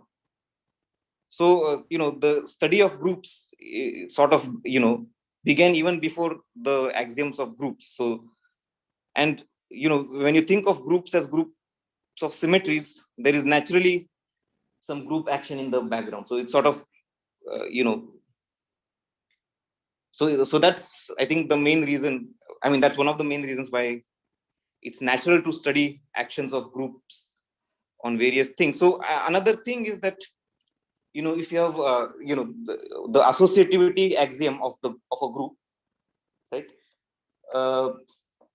So if you think of this, if you have composition of functions, right? If you this is sort of an associative operation. Uh, if there are two functions that you can compose, and then if there are three functions that you can compose, it's easy to see that composition of functions is associative. Yes. So that's if you think of it in this way, then the associativity axiom of group essentially, it's something like this. And then you often have the identity transformation. I mean, you have the identity function from any set to itself. That that sort of gives the existence of the identity. Of course, all functions need not have an inverse, but the functions which have an inverse are exactly the bijections. So, but anyway, I mean, this is sort of this group. Whenever the study of group theory itself. So I mean, group actions were studied before the notion of a group was formally defined. That's what I wanted to say. Thank you, sir. I had a doubt in group the adjoint definition you were telling at the last. Yes. I did not get where the group. I mean, I thought it would be adjoint of GH, and that would be equal to GH G inverse. I got lost. So, okay, so maybe let me just. I mean, isn't adjoint the operation? I mean. So I want to. Okay, so I'm. So, okay, so maybe let me. So if I mean. Right. Yeah. So maybe this notation is a bit confusing, but maybe if you think of it in terms of this, so maybe I'll slightly modify this notation and maybe that will make it a bit more clear. So see, I want to think of, I mean, the reason I didn't write it in this way, right? So I could have written it in this way, but so this is sort of, it confuses it with the left multiplication. So I just didn't want to confuse it with the left multiplication. So that's why I sort of did not use this notation. Instead of this, I just used add g dot at. Sometimes a notation like this is used. So g superscript on the and then h. Sometimes this notation is used. So g you write as a superscript before h. Okay. So this is the notation that is used sometimes. So is it because the operation what we are doing GH G inverse, it's not symmetrical? I mean, we cannot confuse between G and H. No, I mean, it's just that, this dot, right? If you're using dot, you see that, sometimes you use dot for the multiplication in the group. Okay, yes. And then to use it also for the adjoint action would make things very confusing. Yes. But the So adjoint action. Yeah. Yes. So the adjoint action which we are doing, we are taking any elements G and H from the group G. Like, it's not like we are fixing an element. No, I mean, so this, also. Yes. So it takes any G and H to GH G inverse. But if you fix one particular G here, then you get not just a permutation, you get a group automorphism. Okay. Yeah, that's what I was saying here. Okay. So if you fix this G, for a general group action, you just get a permutation. Right. But for this adjoint action, you actually get a group homomorphism. So this just says, I mean, this is just that G H1 H2 is equal to G H1 multiplied by GH2. So you can easily check this. So this is a group homomorphism. Yes. Yeah. That is okay. Thank you. All right. Any other questions?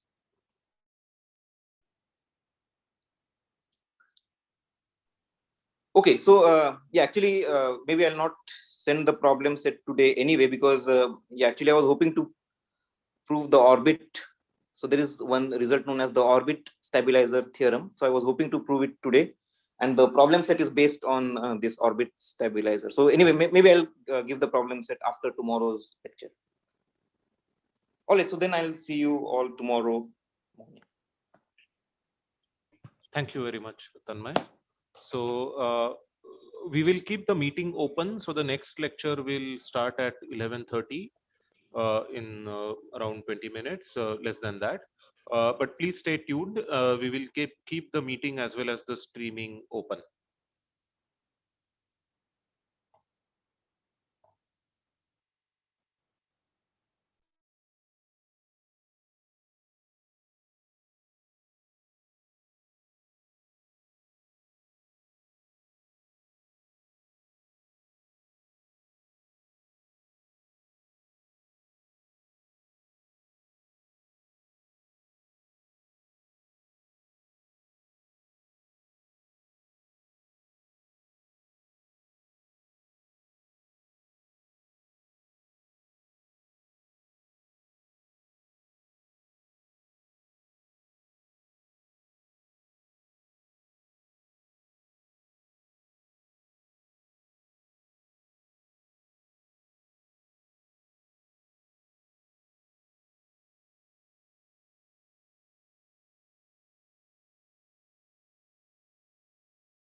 Hello, can you hear me?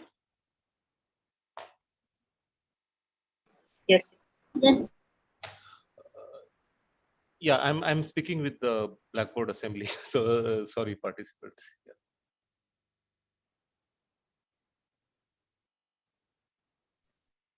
Anand, can you hear us? Yes, I can hear you very clearly. I can also see the Blackboard. I have spotlighted it so that everybody can see it.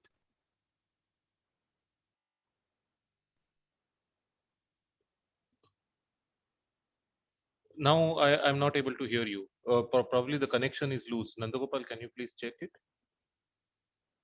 Yeah, Anand. Now I can hear you. Is the font big enough? The font is perfect. Yeah, I can read it. And all right, cool. Actually, if participants, if they are not able to read it, they can maybe unmute and just tell us. Yeah, that'll be great. Couple of minutes. Yeah. We start at 11:30, right? Yeah, so they're around 6 minutes. Okay, fine.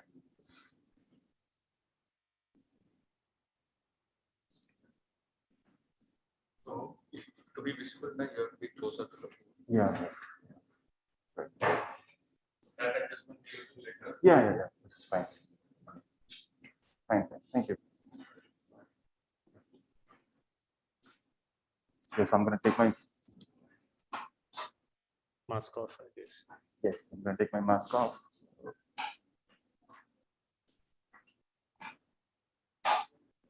Just take my mask off so let's close the curtain. Yeah. Yeah, thanks.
Before we begin, just a small request to all the participants of the program.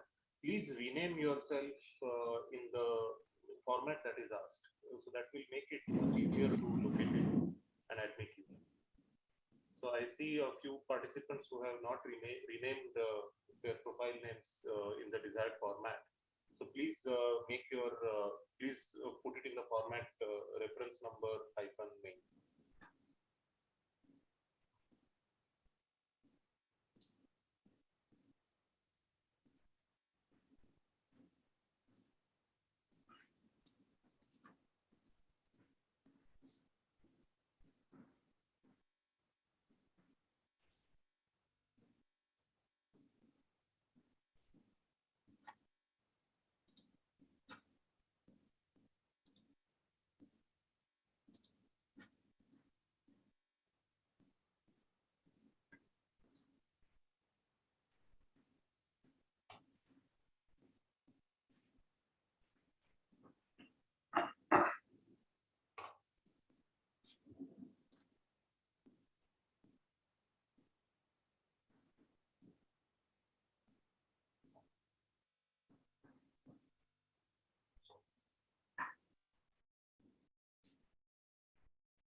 Anand will announce.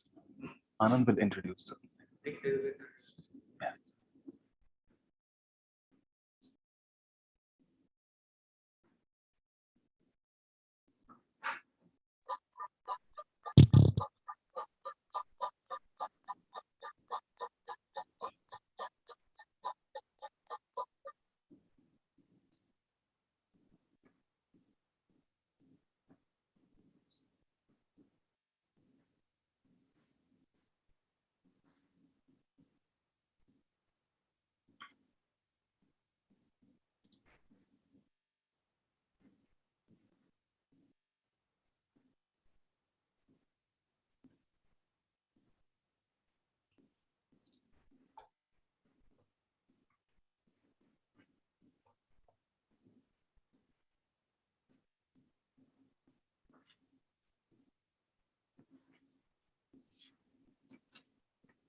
Okay, shall we begin, Sabya? Yeah, sure. Okay, so welcome to the second lecture of the morning session. And we are starting our first mini course on analysis, and Professor Sabyasachi Mukherjee from TIFR will speak on analysis and geometry on the complex plane. Over to you. Okay, thanks, Anand. Yeah. So hello, everyone. So just to begin, let me just say before we get into the math part of it, let me just mention that if you have any question, please feel free to unmute yourself and ask. It's much better to have an interactive session. If you have issues with internet or with voice and such, you may write your questions in chat. I'll keep an eye, but it's preferable if you just unmute yourself and ask.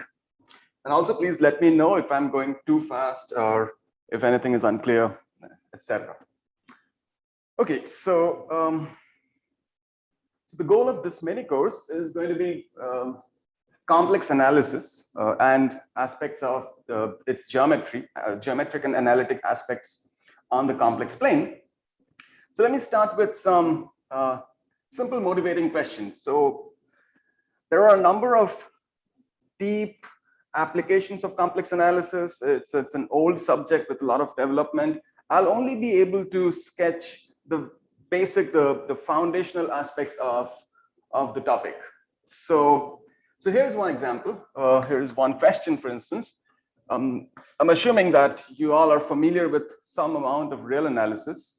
I'll need to assume a bit of real analysis, but if something is not clear to you, I can just go over the basic concepts quickly and maybe give you some references. Okay, so what I need for this particular motivating question is the notion of a power series. So you all know that this function 1 over 1 minus x, it can be written as a power series of this form, provided the absolute value of x is less than 1. This is just a geometric series when absolute value of x is less than 1, and you easily see that this is the sum. Now, what happens when your x is greater than 1? You know that this series does not converge anymore, and obviously then the sum does not exist. It cannot converge to a function. But if you just look at this function, why would you expect it not to have a power series expansion outside the interval -1, +1? One clear reason is that when x is -1 over here, you get infinite, you get 1 over 0. So roughly speaking, -1 is a singularity of this function, where this function does not make sense. So by a singularity, what we generally mean, it has many meanings in different parts of math. For us, the meaning that is more important is you have a function that's well behaved and nice in some sense everywhere on an open set maybe, but then there are some points where the function is not so well defined, not so well behaved. Maybe it blows up to infinity. It gets large.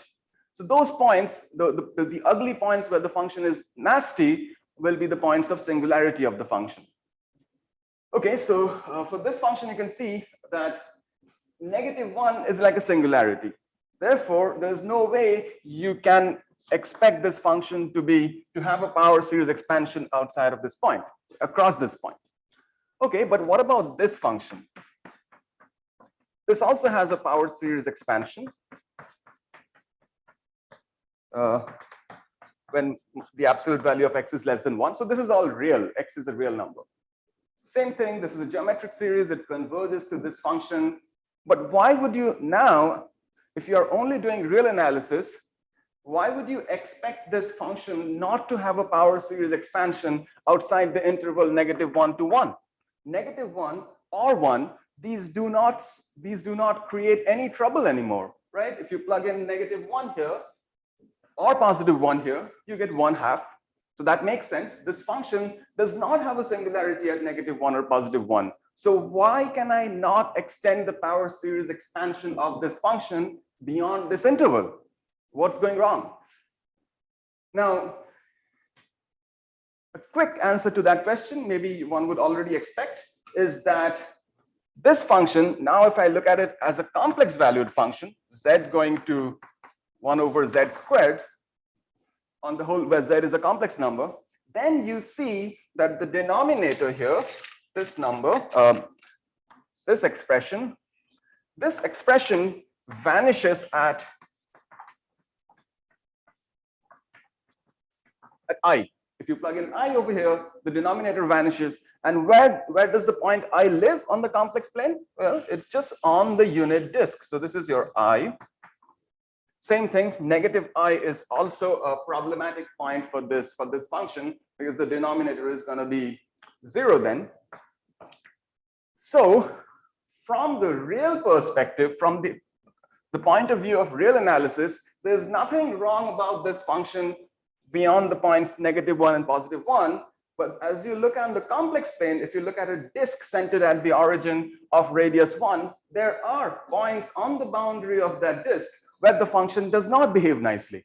That's why you cannot, so that's just a moral reason, but we will see it later that when a power series for a complex function exists, it exists on a round disk, and if there are bad points on the boundary of the round disk, then the power series ceases to exist. So this is one example where you see that just doing real analysis doesn't quite tell you much, even for real valued functions. But when you complexify, you get a better global picture of the function. Now, for the rest of the things, I'll not get into so much detail. Let me mention the fundamental theorem of algebra, which more or less everyone knows. So what does it say? So firstly, if you start with a polynomial with real coefficients, let's say of degree some d, it's not guaranteed that the polynomial p is going to have real roots. So that's a problem. We are working with the field of real numbers. We have a polynomial. If it does not have roots on the real line, then you ask, well, where could all the roots of the polynomial lie? And you know that the roots lie in the complex plane. So the field R is not an algebraically closed field, but C is an algebraically closed field, in the sense that if you take any polynomial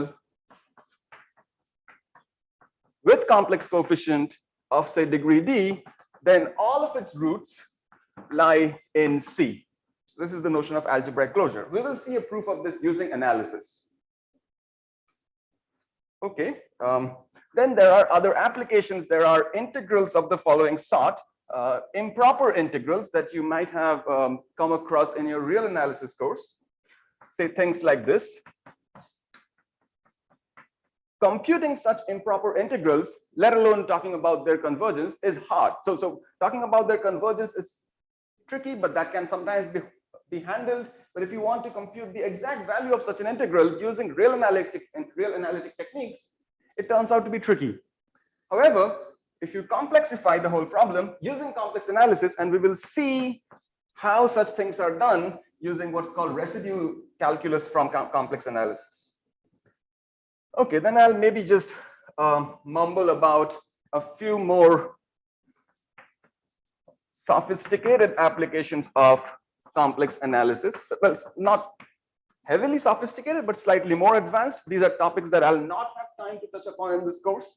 There are there's Fourier analysis or harmonic analysis, where complex analysis plays an important role. There's also analytic number theory, where one is interested in, for instance, various questions about distributions of prime numbers, their density, and so on and so forth. And so, for instance, I'm sure you have heard of the famous Riemann hypothesis, which says something about the location of zeros of the Riemann zeta function. That's a part of analytic number theory. In order to even make sense of that Riemann zeta function, one needs the notion of analytic continuation from complex analysis. And I'll say one more thing, maybe just. This is, I'll say nothing about it, nothing about the solution to this, but say you know the fundamental theorem of algebra. You know that if you take a complex polynomial of a certain degree, then counting multiplicities, all its roots lie in the field of complex numbers, but how do we find them? Existence is good, but then you want to be a bit more efficient. You want to be able to find all the roots. Well, so one technique that many of you may have seen in your undergrad or somewhere is what's called the Newton's root finding method. So you take a function f and you apply this Newton transform, and that gives you, if you can start with a good starting point, if you can find a good starting point, for those who don't, I'm sort of assuming that some people have seen this. So let me just mumble a few words. If you have a good starting point for the root of a function, then you apply this Newton's root finding method. It's an iterative algorithm. You apply a certain transform again and again, and you converge towards the root of the function. But the problem is, how do you even find a starting point?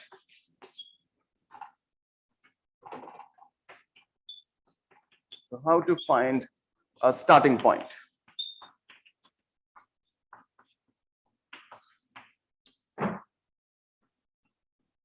So using complex analysis, one can give a complete answer to this question, but this is a bit more advanced, and I'll of course not say much about it. But this is just a glimpse of the scope of complex analysis. All right, so so much for the motivation. Let me now get into the crux of things and try to define actual objects that we will play with in complex analysis. All right, so what is the first thing that we need? The first thing that we need is really the notion of a complex analytic map. In real numbers, you know that you have seen limits, you have seen continuity, and these kind of things. These are the basic properties of real valued functions.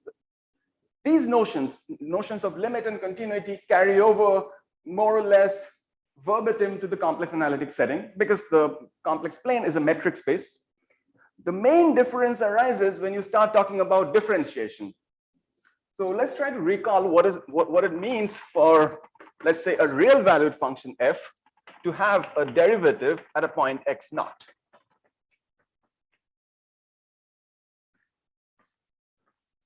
So you look at this difference quotient, you have a point x naught, you have a nearby point x naught plus h, you evaluate the value of, evaluate the function at this point and the original point, you look at how much the function has progressed, how much it has changed, and you divide by the change in the argument. So this difference quotient, if it has a limit, you say that the function f is differentiable. If it exists, this is what you call the derivative of the function at x naught. Of course, one can do the same thing in complex analysis, replacing a real valued function by a complex valued function and a real number x naught by complex numbers z naught, let's say. But then you would also have to replace h going to 0. So in the real case, note that the h was a real number. You're taking this kind of an interval, let's say x naught plus epsilon, x naught minus epsilon, and your h lies in some small interval like this. But when you're doing complex analysis, of course, you have the whole complex field open, the whole complex plane open to you. So there's no reason why h should converge to 0 only along the real line or only along a particular path. So there, h will also be a complex number. The key thing to keep in mind is that if you have a complex number z0, and if you have h converging to 0, so that this number, let's just take the origin. If you have a complex number h converging to 0, it has infinitely many different ways of converging to 0. Not just two. In the real line, you have exactly two axes towards a point, left or right. Here, there are infinitely many different approaches. This is going to create a huge difference between the notion of real differentiability and complex differentiability. But before I get there, I want to motivate something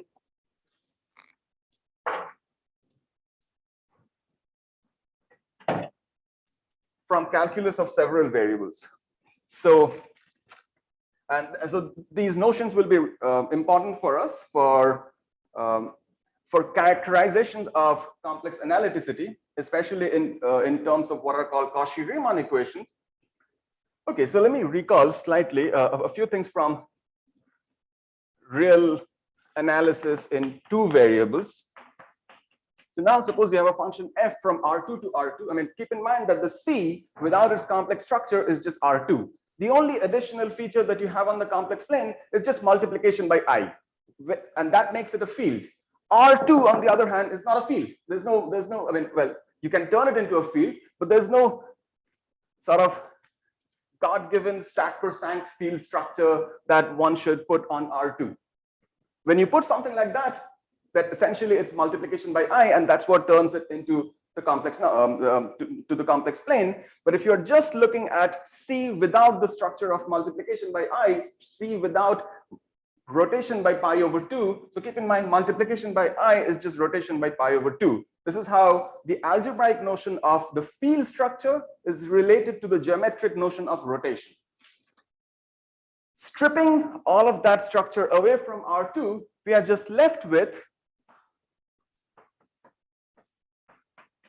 functions of this form.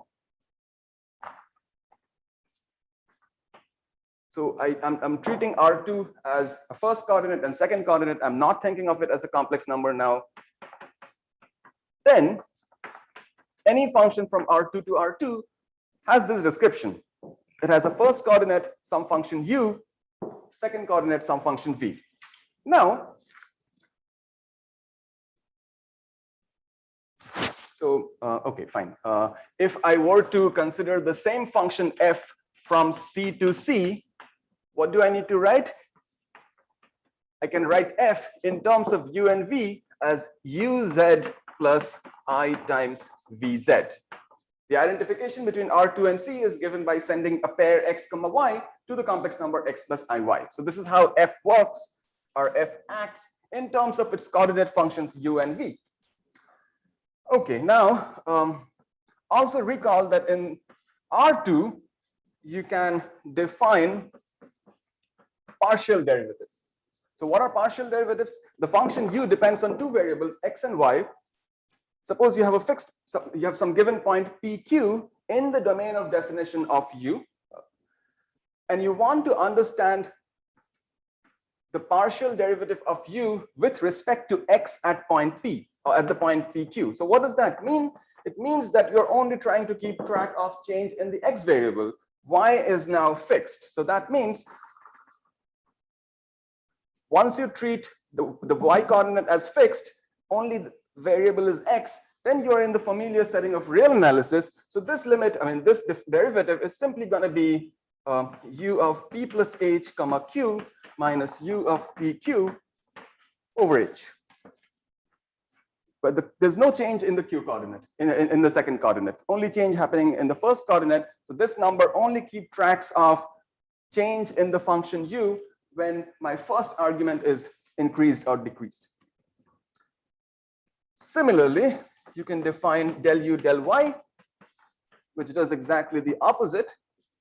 It freezes the first coordinate and tries to capture change in the second coordinate. All right.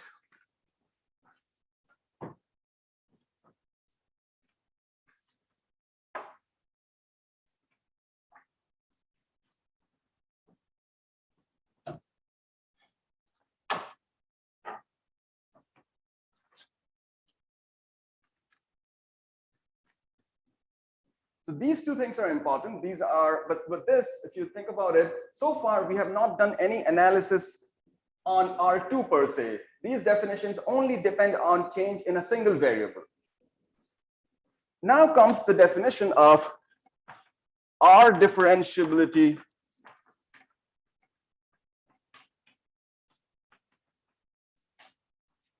of a function f from R2 to R2.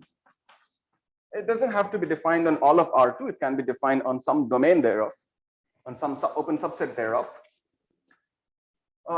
So what is the main difference? Why do we need a different definition as we go from R to R2?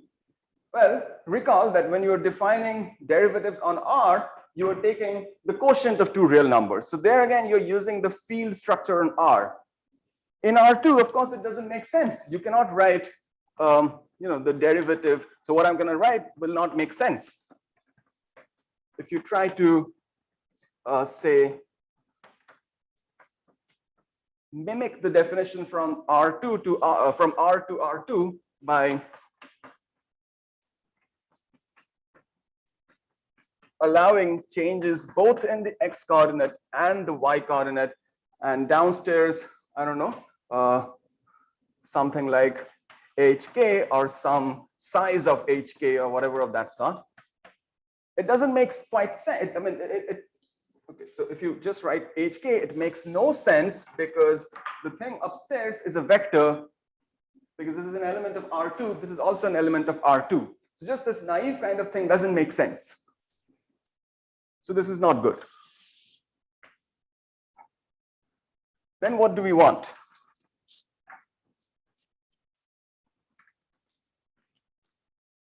Sir, please repeat the reason once more. Yeah, so here you see the numerator is a vector, is an element of R2.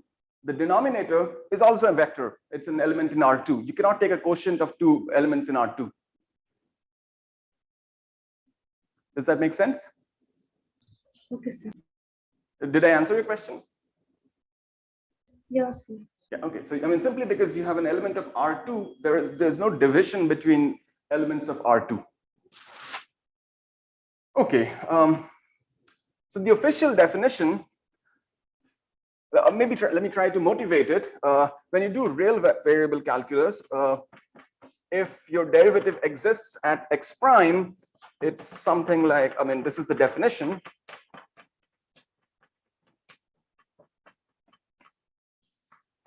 A different way of writing it is going to be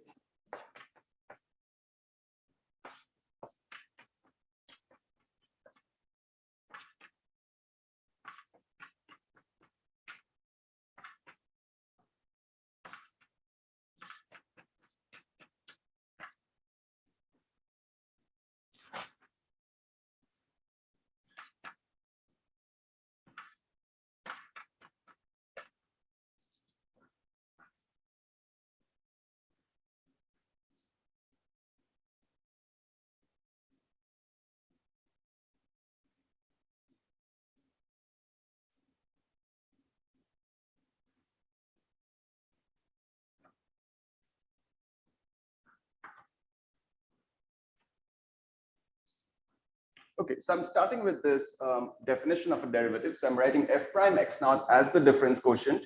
Now I want to get rid of this limiting thing. So what does it mean to say that this number as a limit converges to that? It means that the difference between this and that is very small. So maybe I can write it as this number is basically like f prime x naught plus some epsilon, right?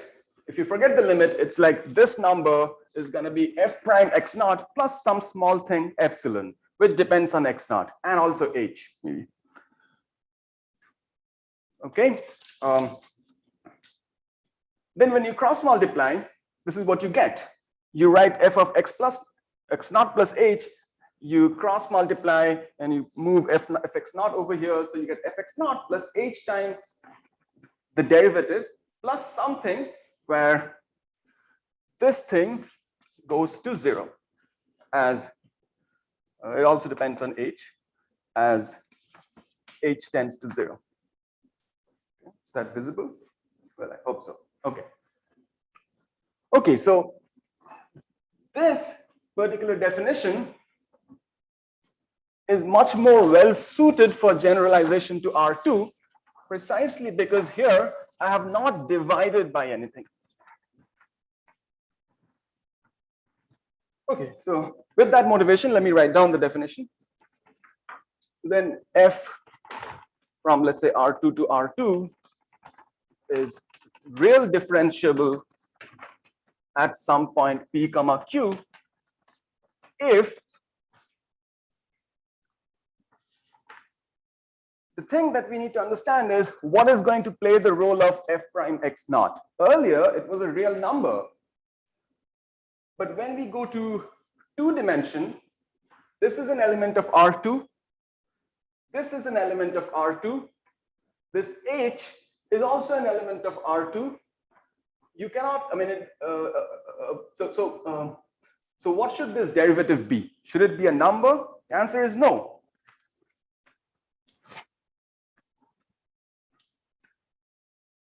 The derivative is basically going to be a 2x2 matrix.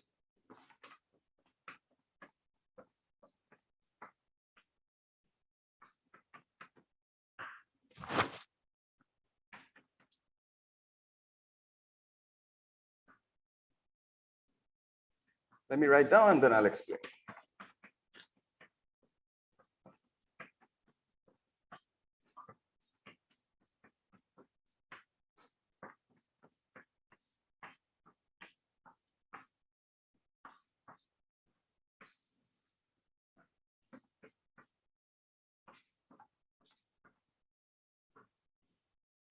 Whatever.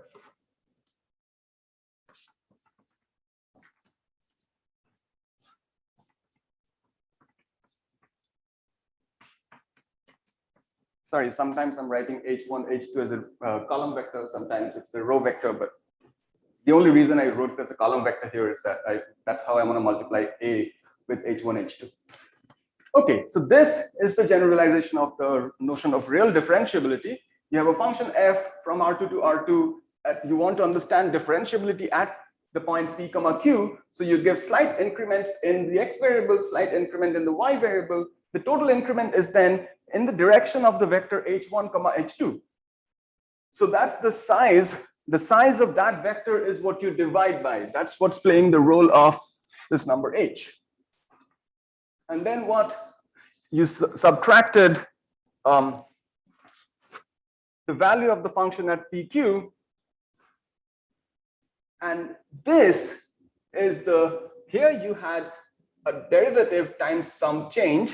The same thing you're looking at, I mean, you're introducing here. This A is going to be the derivative. This is what you'll call the derivative of the function f at the point PQ. So when this exists, if A exists, we call A the derivative of f at the point PQ. Okay. Okay, any question, any doubt about this definition?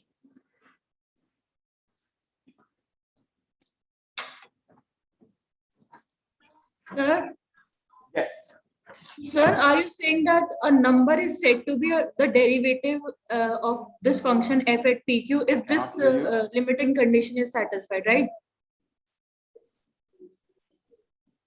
Am I saying what? Sir, are you saying that a number A is said to be the derivative of f at PQ if this limiting condition is satisfied?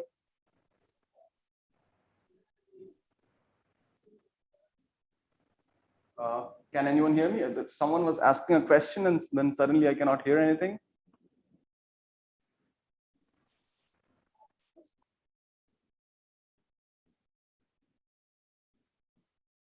Can someone just unmute and speak? I can hear properly. Sabbisachi. You guys can hear me? Sabbisachi. Hello. Hello.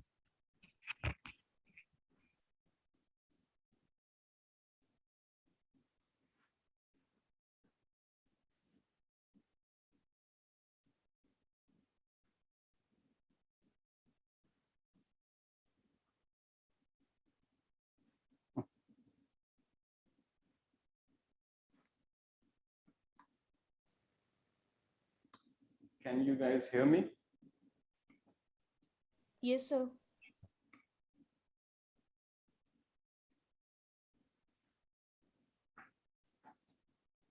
One second. Is there an audio issue? It seems like. There's an audio issue here. Maybe I cannot hear. Yeah, yeah. You cannot hear. Yeah, we cannot hear. I can hear you and I can hear the participant's question answer very clearly. Right, right. No, this speaker is not working right now. Yeah, can someone just unmute and speak, please? Yes, sir. Can you hear me? Hello.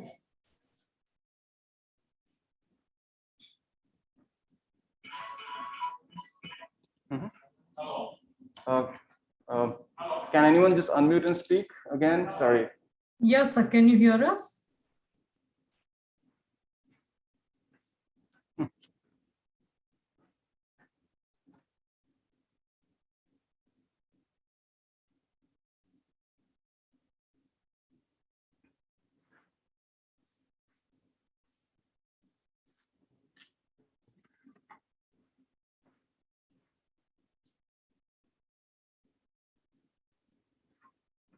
Yeah, the speaker. Nobody's speaking actually. Yeah, they're not speaking. I can, Sabyasachi, I can hear you. No, but the speaker is not working. These speakers are not working. Huh? It was working when we. Yeah. No, I could hear them earlier. A girl was asking a question. Halfway through, suddenly it faded out.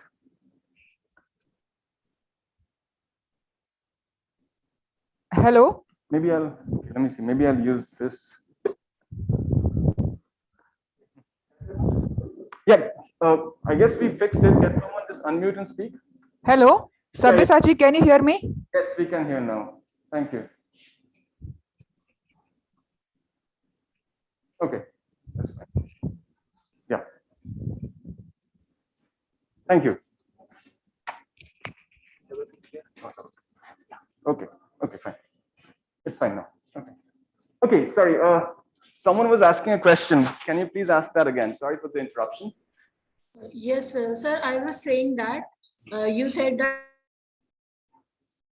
that you're taking A to be a column vector from M to R, and you are checking whether this limiting condition is satisfied or not. If this is satisfied, then you said that A is the derivative of F at PQ. So yes. this A is a matrix. Did you say A is a column? A is a matrix. It's a 2 by 2 matrix. Okay, sir. Okay. It's a 2 by 2 matrix.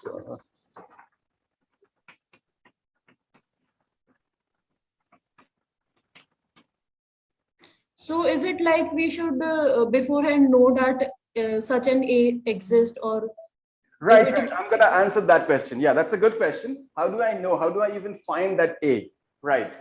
So like in the real analysis, in the real case, you try to compute what your derivative is by computing that limit. Here, of course, it looks a little tricky because what's going to be my matrix A? That's your question. How do I know? Do I need to find A beforehand, or how do I check that condition? Right? Is that your question? Yes, sir. Okay, great. Yeah. So let me mention that if this limiting condition is satisfied, then A exists, and moreover, A is related to the partial derivatives that we introduced earlier. So A is given by this. Okay. So if F is differentiable at a point PQ, then such a matrix exists. And I mean, this is a part of the definition. If you can find such a matrix A satisfying this condition, then that A must be given by the partials of U and V at the X and Y partials evaluated at the point PQ. So that tells you beforehand where to look. Your matrix A, the derivative, it's not going to be an arbitrary thing. It's going to be that. Secondly, now, when can we say that the derivative exists without going through this, this complicated limiting procedure. So there is a statement. This is not a hard theorem. I'll not prove it, but you can find a proof in any book on several variables calculus. Sir? Yes. Sir? Yes. Sir, I have a doubt. Can I say now? Yeah, sure. Sir, why we are taking, why we are using matrix definition only means DFPQ is equal to a matrix only. Why we are taking that? Why are we looking at a matrix? Yes, sir. Why we are taking a matrix only? Okay, so the point is, if you look at this definition here, this side is the value of f at a nearby point. This is the value of f at the point x naught. This is the error term, and this captures the change with respect to h. But h is now a vector in R2. So if I want to generalize this definition, what should play the role of this? If you have an element of R2, then here you don't want to have a single number, because a single number is not going to capture the change of the function with respect to all these variables. What really captures the change of the function f, so in order to capture the change of f with respect to x and y, you want to capture the change of the coordinate functions u and v with respect to x and y. And that's what this matrix does. This matrix, when you have this definition, your derivative implies, the existence of the derivative implies that the partial derivatives exist, and in one packaged form, namely the matrix, you're capturing all the partial derivatives at the same time. That's what you want. Is that okay? Yes, sir. Okay. Yeah. So yeah, in general, if you have something from Rn to Rn, your derivative A is going to be an n-to-n matrix. So a derivative is not just a number. In complete generality, a derivative is a linear map. This is one way of thinking about it. You have a map. If the map is differentiable, you know that the function can be approximated up to a linear order, up to the first order, by its derivative. So the derivative should be thought of as a linear approximation of a function, right? That's what you do when you do tangent line and stuff like that in real analysis. So what's the linear map from Rn to Rn? It's an n by n matrix, right? If you want to linearly approximate, you want a linear map from Rn to Rn. That's a matrix. Here we have a linear map from R2 to R2. Sir, it is always square matrix or any order matrix. No, we take R square to R square, then its order is 2 cross 2. That's right. If we take R, sir. That's right. It doesn't have to be a square matrix. If your map is from Rm to Rn, that matrix will depend on m and n. So it'll be a rectangular matrix. It doesn't have to be a square matrix. It's still a linear map. It's going to be a linear map from Rm to Rn. So the size of the matrix, you know, it's going to be mn or something, right? Okay.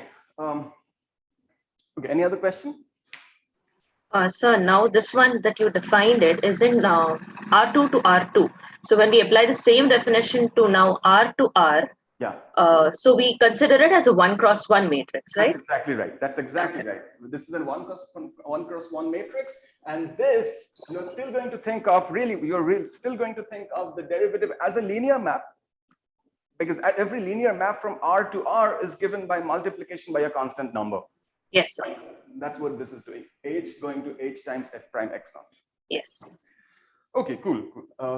Good. So, so if you have a map, let's say from D, some subset of R2 to R2, then the following two statements are equivalent, and they relate the existence of partial derivatives to the existence of a derivative, to the notion of R differentiability. One thing is clear.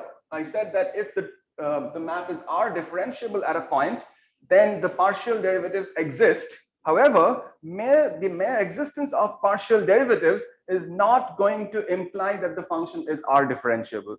There are many examples that you can find in again in books on several variables calculus. A function may have partial derivatives at a given point, but nearby, it may be nasty. The partial derivatives may not be continuous in a neighborhood, and then you cannot have differentiability.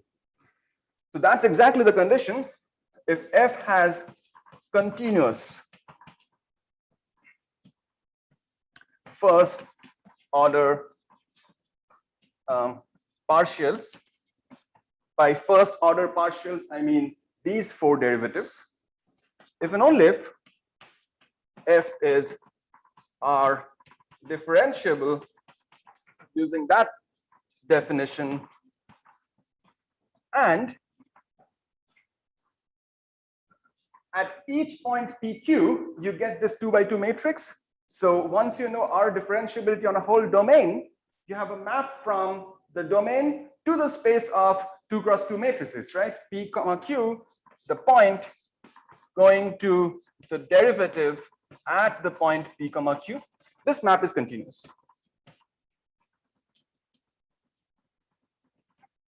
As a map from R2 to the space of 2 by 2 matrices. Okay, this is our starting point. Okay, if there is still any doubt here, let's clear that, because this is going to play a very crucial role in all of our discussion.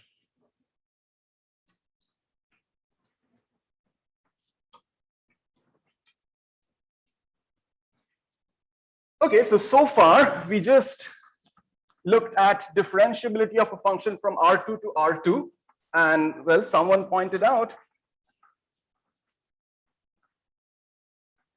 that we want this derivative to be a linear map from R2 to R2. In this case, even in the R case, it's a linear map from R to R. Now we want to introduce complex structure, or introduce multiplication by I.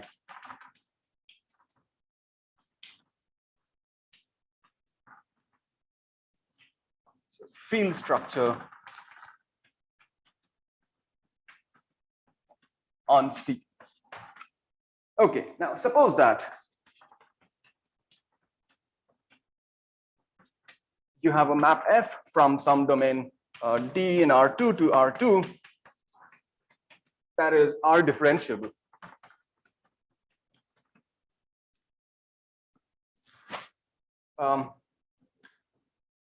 One can of course talk about local versions of all these statements, meaning I could just say R differentiable at a single point PQ, but just for the sake of brevity, I'll assume that it's R differentiable on the whole domain, for instance.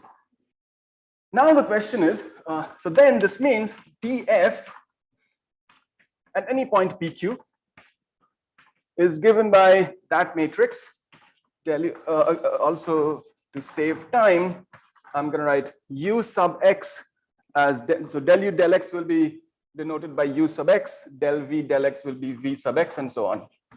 Okay, the whole thing there evaluated at the point PQ is an R linear map, is a linear transformation from R2 to R2, just because it's a 2 by 2 matrix. The question is, when is this particular linear transformation C linear? That's where the field structure on C is going to play a role. So now observe that trivial statements, R2 is a two-dimensional vector space over R. When I view this as a real vector space, my matrix is an R linear map. When I view R2, when I put the structure, the field structure on C, I can think of C as a vector space over C itself, right? C is also a vector space over C itself. So it makes sense to think of this map as a map from the vector space C to the vector space C. And then, of course, it makes sense when this map is a linear map.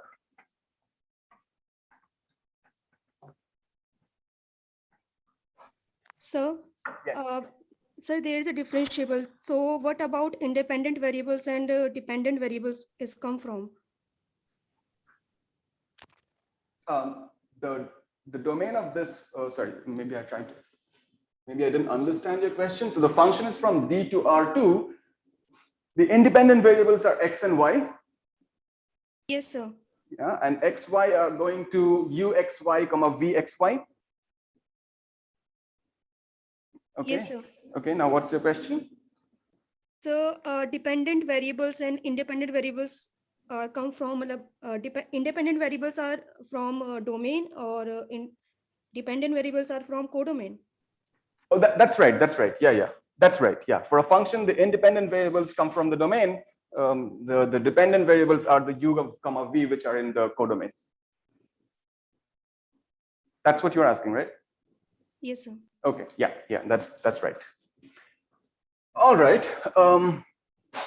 Okay. So there's a very simple answer to this question. What does it mean for this map multiplication by this 2x2 matrix to be C linear? Well, let's call this map DF, right? So I know how DF acts. So this is okay. This is a maybe slightly bad notation. Well, okay. So when I'm writing DF at the point PQ, maybe I should say DF at the point PQ is this 2x2 matrix, right? Now I'm going to forget about the PQ. So this is DF. How does DF act on a vector A, comma B? Because I'm going to, we are thinking of it as a linear map from R2 to R2. So what is it? Well, whatever it is, one can write down the formula. Let me not do that. But what do I need in order to have a C linear map? To have a C linear map, I need exactly this property. This map is additive. That's not an issue. It's the scalar multiplication that matters. Which scalar? Real scalars are still good for this particular linear map because it's already R linear. So the only point of concern is multiplication by the scalar I. Okay, so I'm thinking of DF as a map from R2 to R2, or alternatively a map from C to C. So it acts on the complex number I, and I can write I as I times 1, treat I as a scalar, 1 as an element of the vector space C. Then by scalar multiplicativity property of a C linear map, this I should come out. That's what you want. Now, what is DF acting on I? Well, the vector I, in order to compute the action of DF, I have to go back to the definition from R2 to R2 because that's how it acts. What is the complex number I in R2? It's 0, 1. What is I is this scalar? What is the complex number 1 in R2? It's 1, 0. Okay. This means what I need is the following. If I apply DF on 0, 1, that means I'm multiplying this 2x2 matrix with the vector 0, 1. So that gives me UY VY as an element of R2. 1 second, sorry. Yeah, okay. Yeah, well, sorry, I have to be a bit careful. Sorry, I was slightly careless here. This is an element of R2, right? So, okay, I'm going to confuse everyone if I write it this way. I want to compute this number as a complex number. What is it? I have to use the change of variable from R2 to C. The complex number I is basically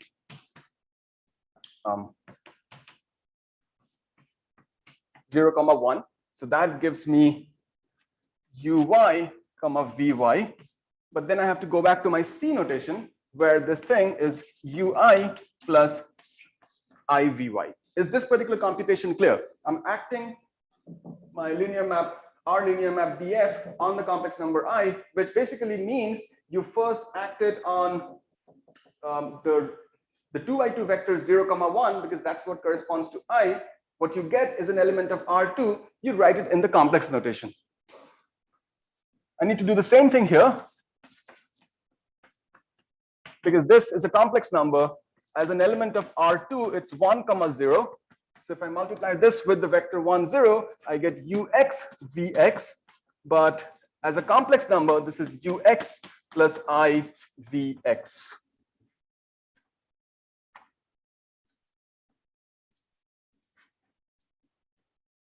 Okay. So this is the complex number here, and this is the complex number there. And I need this guy to be I times that complex number. So what do I need? I need uy plus ivy to be equal to I times ux plus ivx. These are all real numbers, ux, vy, ux, vx, uy, vy, ux, vx, etc. So the real parts should be equal, and the complex parts, or the imaginary part, should be equal. So then you see that the imaginary part here is ux, the imaginary part here is vy, they must be equal. The real part here is uy, and the real part here is negative vx. They should be equal. So in order that an R differentiable function, the derivative, the 2 by 2 matrix, which is the derivative of an R differentiable function, is actually a C linear map from C to C, implies these two conditions. So at the level of linear maps is going to be C linear if and only if this condition is satisfied. Okay, is this clear?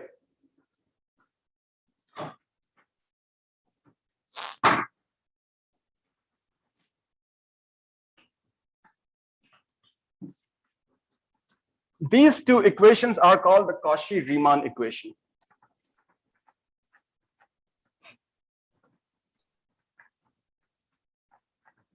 Sir, Yes. sir, can you explain the meaning of R linear? Which function are you calling R linear? Oh, so DF is a 2 by 2 matrix. This is a 2 by 2 matrix. A 2 by 2 matrix can be thought of as a linear map from R2 to R2.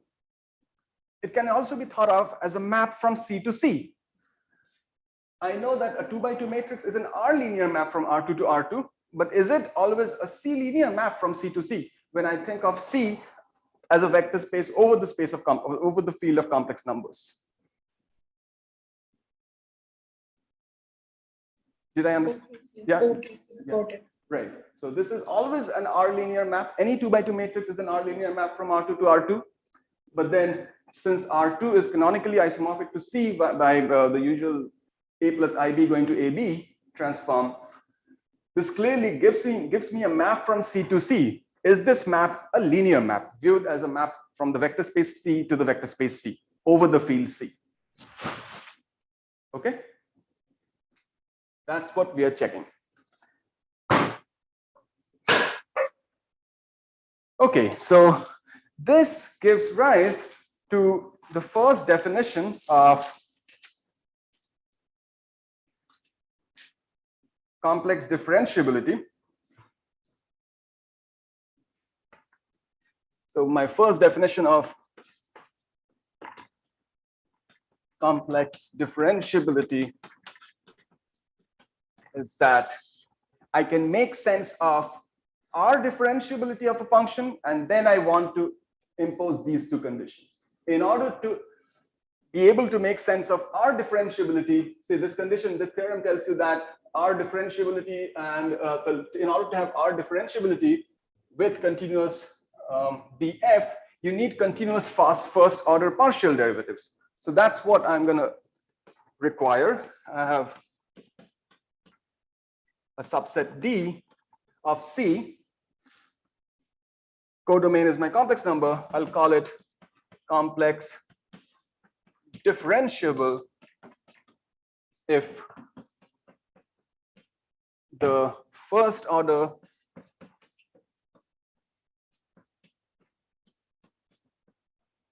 partials are continuous and let me write f as u plus iv, with the additional conditions written over there.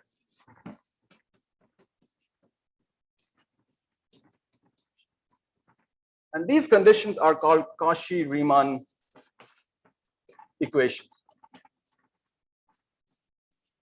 I'll often call it just a CR equation. Okay, this is my first definition of complex differentiability.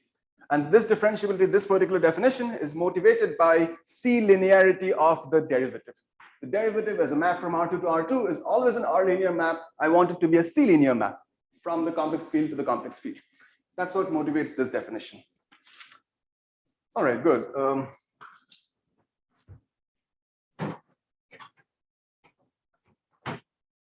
The next definition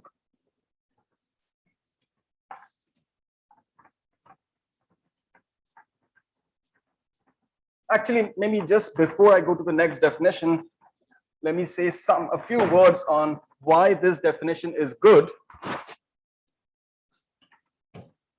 You see, if you have a map from R2 to R2, and if it's real differentiable, your DF is a linear map from R2 to R2. Can someone give me examples of linear maps from R2 to R2? Simple-minded examples.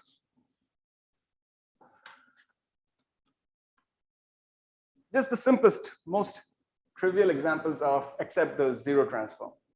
Identity map. Okay. Rotation on any axis. Rotation, good. And who else? Did someone say something else? Projection on any axis. Okay, reflection in any axis, rotation, great. Anything else?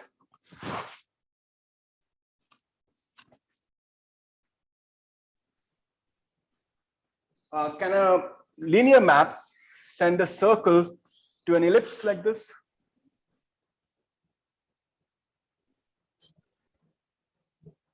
Can a linear map send a square to something like that by sharing one side? So translation. Translation per se is not a linear map because it doesn't preserve the origin. But something like that. Okay, I'll let you think about it. Okay, for those who know, it's fine. If you have never seen, just look up examples of linear maps that are shared. Okay, so for instance, what happens if you look at this matrix? This matrix 1 t 0 1. If you apply it to a vector AB, what happens? You get A plus TB, and here you have B. So how does this particular linear map act? If you take any point AB, or let me write it this way. So what does it do? It sends AB to A plus TB instead of T, let's say 2. Let's take a specific example. Okay. Does this linear map preserve something? So it preserves the y-axis. Yeah. So if I take right, okay. So if I take a line like that, what's going to be the image? What's going to be the image of that line? So twice of y. But y doesn't change. B goes to B. So you're close enough. Just think a little more. Suppose this height is 1. Will the image of this pink straight line be a straight line to begin with? No, sir, slant. It is inclined to x-axis. So you're saying that the image of this pink straight line is going to be some slanted line like that? Yes, sir. Why do you think so? So there is a plus 2b. Mm-hmm. Means b is equal to minus half a. Let me see. Okay, maybe I'm asking a different question. I'm asking what is the image of this pink straight line? So it's the line itself, but like every point has kind of moved forward. Right, that's the right answer. That's the right answer. The image is exactly the same line because you see, if you take any point A comma B, this line is characterized by constant height 1 from the x-axis. Its image is going to be A plus 2B comma B. So it's still on the same height. So pink goes to pink. But points have been stretched. Now, if you look at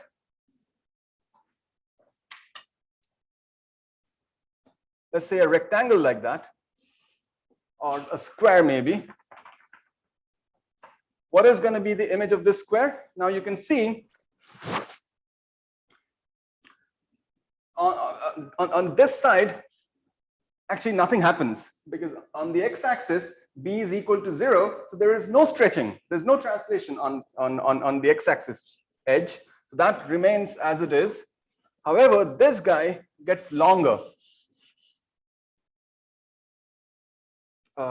Sorry, this will also move.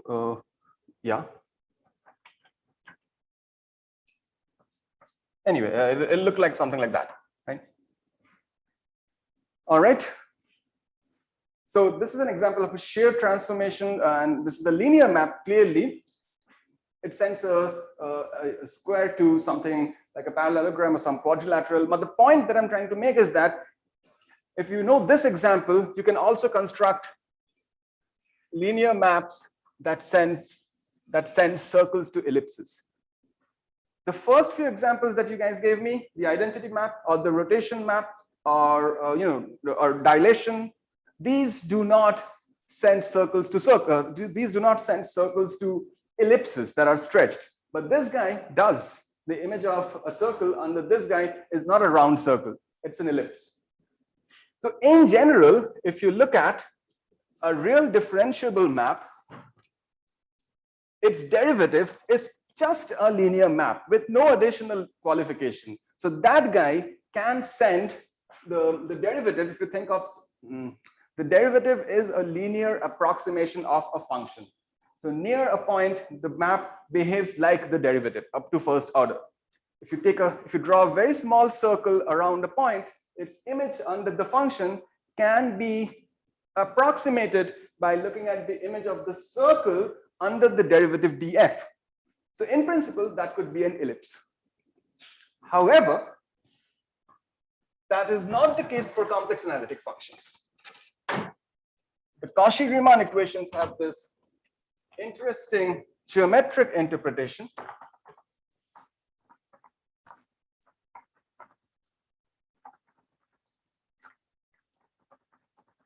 Maybe I'll just go 5 minutes over time because of the interruption that we had.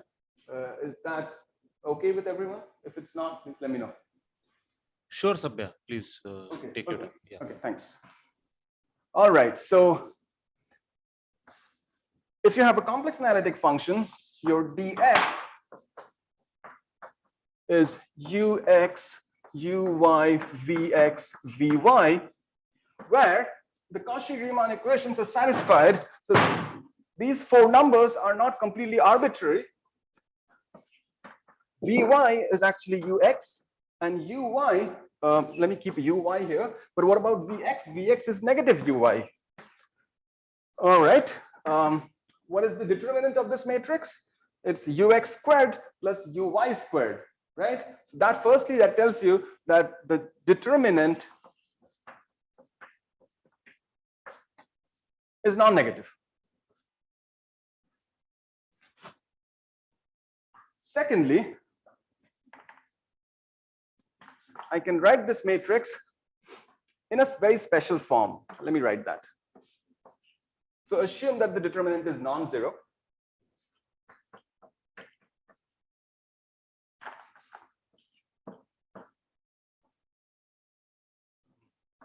Sorry, maybe I'm not making best use of space, but anyway.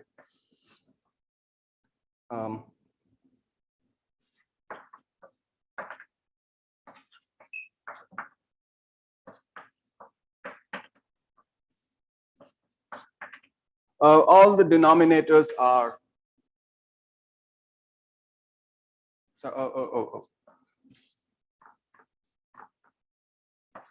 all the denominators are this square root guy. Okay, so I've just this is the same thing. This scalar, when you multiply with this matrix, you get back that matrix. But why did I do it? Why did I do it? Just forget this scalar, this some number, let's say r. So this is then ux over square root of ux squared plus uy squared. Let me write it.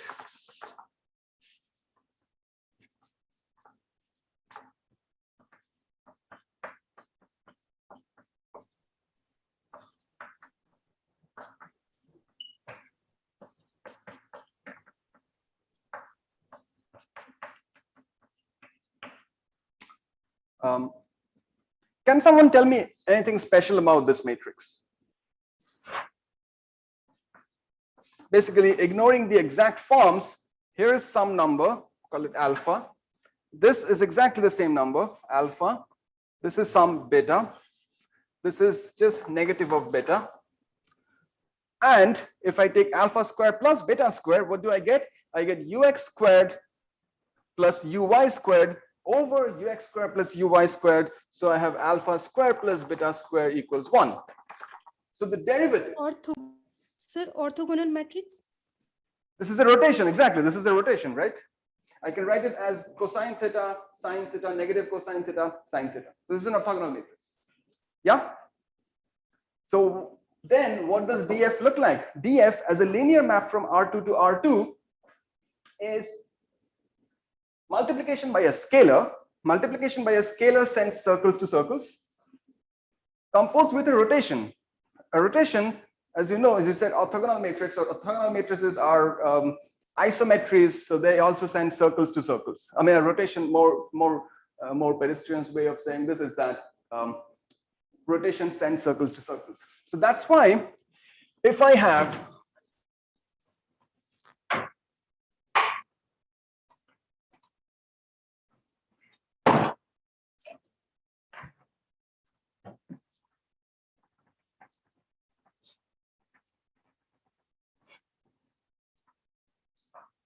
complex differentiable functions, the Cauchy-Riemann equations tell me that they imply that df from R2 to R2 sends circles to circles. Moreover, if you look at the df,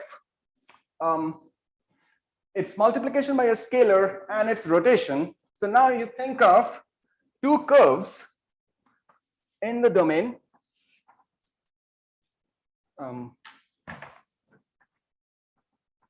The purple and the pink.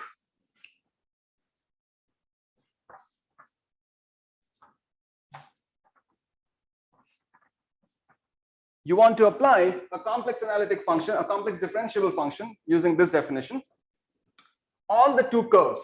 Let's call them C1 and C2. Their images are something. This is the image f of C1. This is f of C2.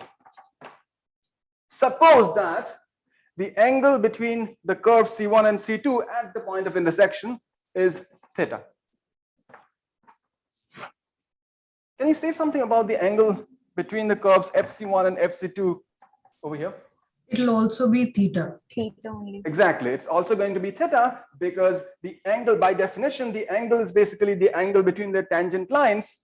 Tangent lines are going to be mapped to tangent lines by the derivative. But we have seen that the derivative is a dilatation composed with a rotation. So whatever these two tangent lines are, they're going to be rotated maybe. So in this picture, what I have drawn is probably a slightly misleading picture. They could be like this and like that. So the whole picture locally can be rotated and scaled, but the angle between them does not change. This is the conformality property. The word conformality could mean exactly this, that it preserves angles. And CR equations, as long as the derivative is non-zero, as long as the determinant of the derivative is non-zero, complex differentiable functions are conformal. Locally, they preserve angles. Okay, let me stop here for the day.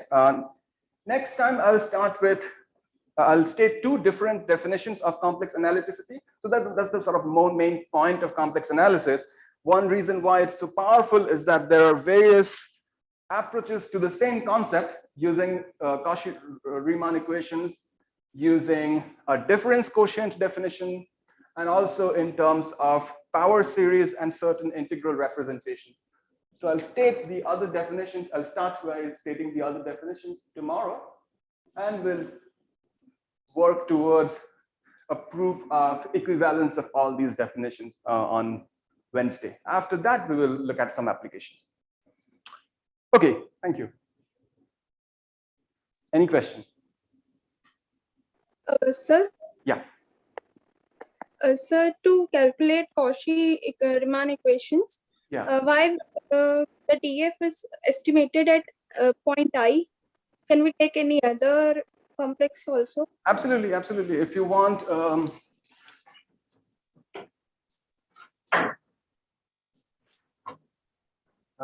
did I erase? Or maybe not. Yes.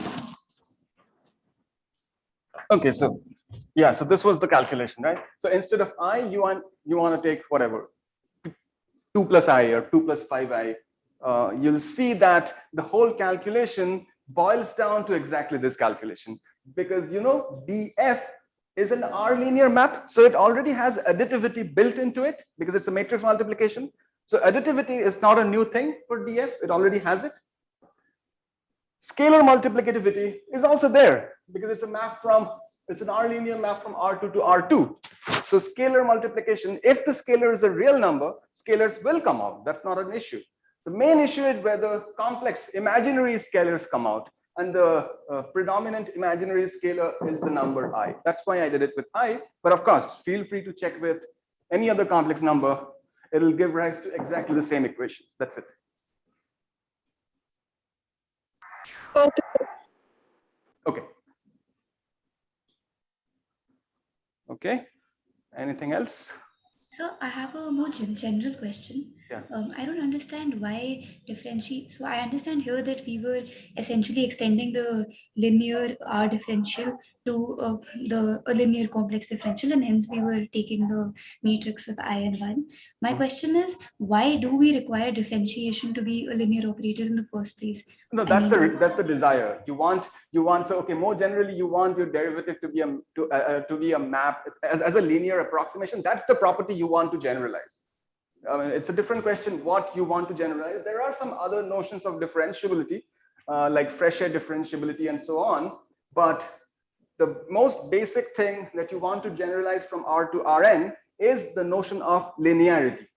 The fact that a tangent line approximates a curve, and the tangent line, the slope of the tangent line is given by the derivative. This is what you want to generalize. In some sense, if you have a curve like this or a surface like this, you want to have a tangent plane that approximates the curve locally. And you should be able to compute the nature of this tangent plane from the derivative. So this is the basic idea, the basic desire that whoever people had while introducing the notion of derivative. So that's sort of, you can think of it that as our axiom. That's what we want to generalize. We want to have a linear approximation to a function. If you want to generalize something else, it's possible to get different definitions of differentiability. Okay? Yes, sir. Thank you. Yeah.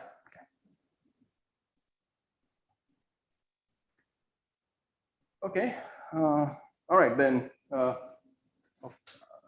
Any other questions? Yeah. Okay. Are there any questions? Okay. In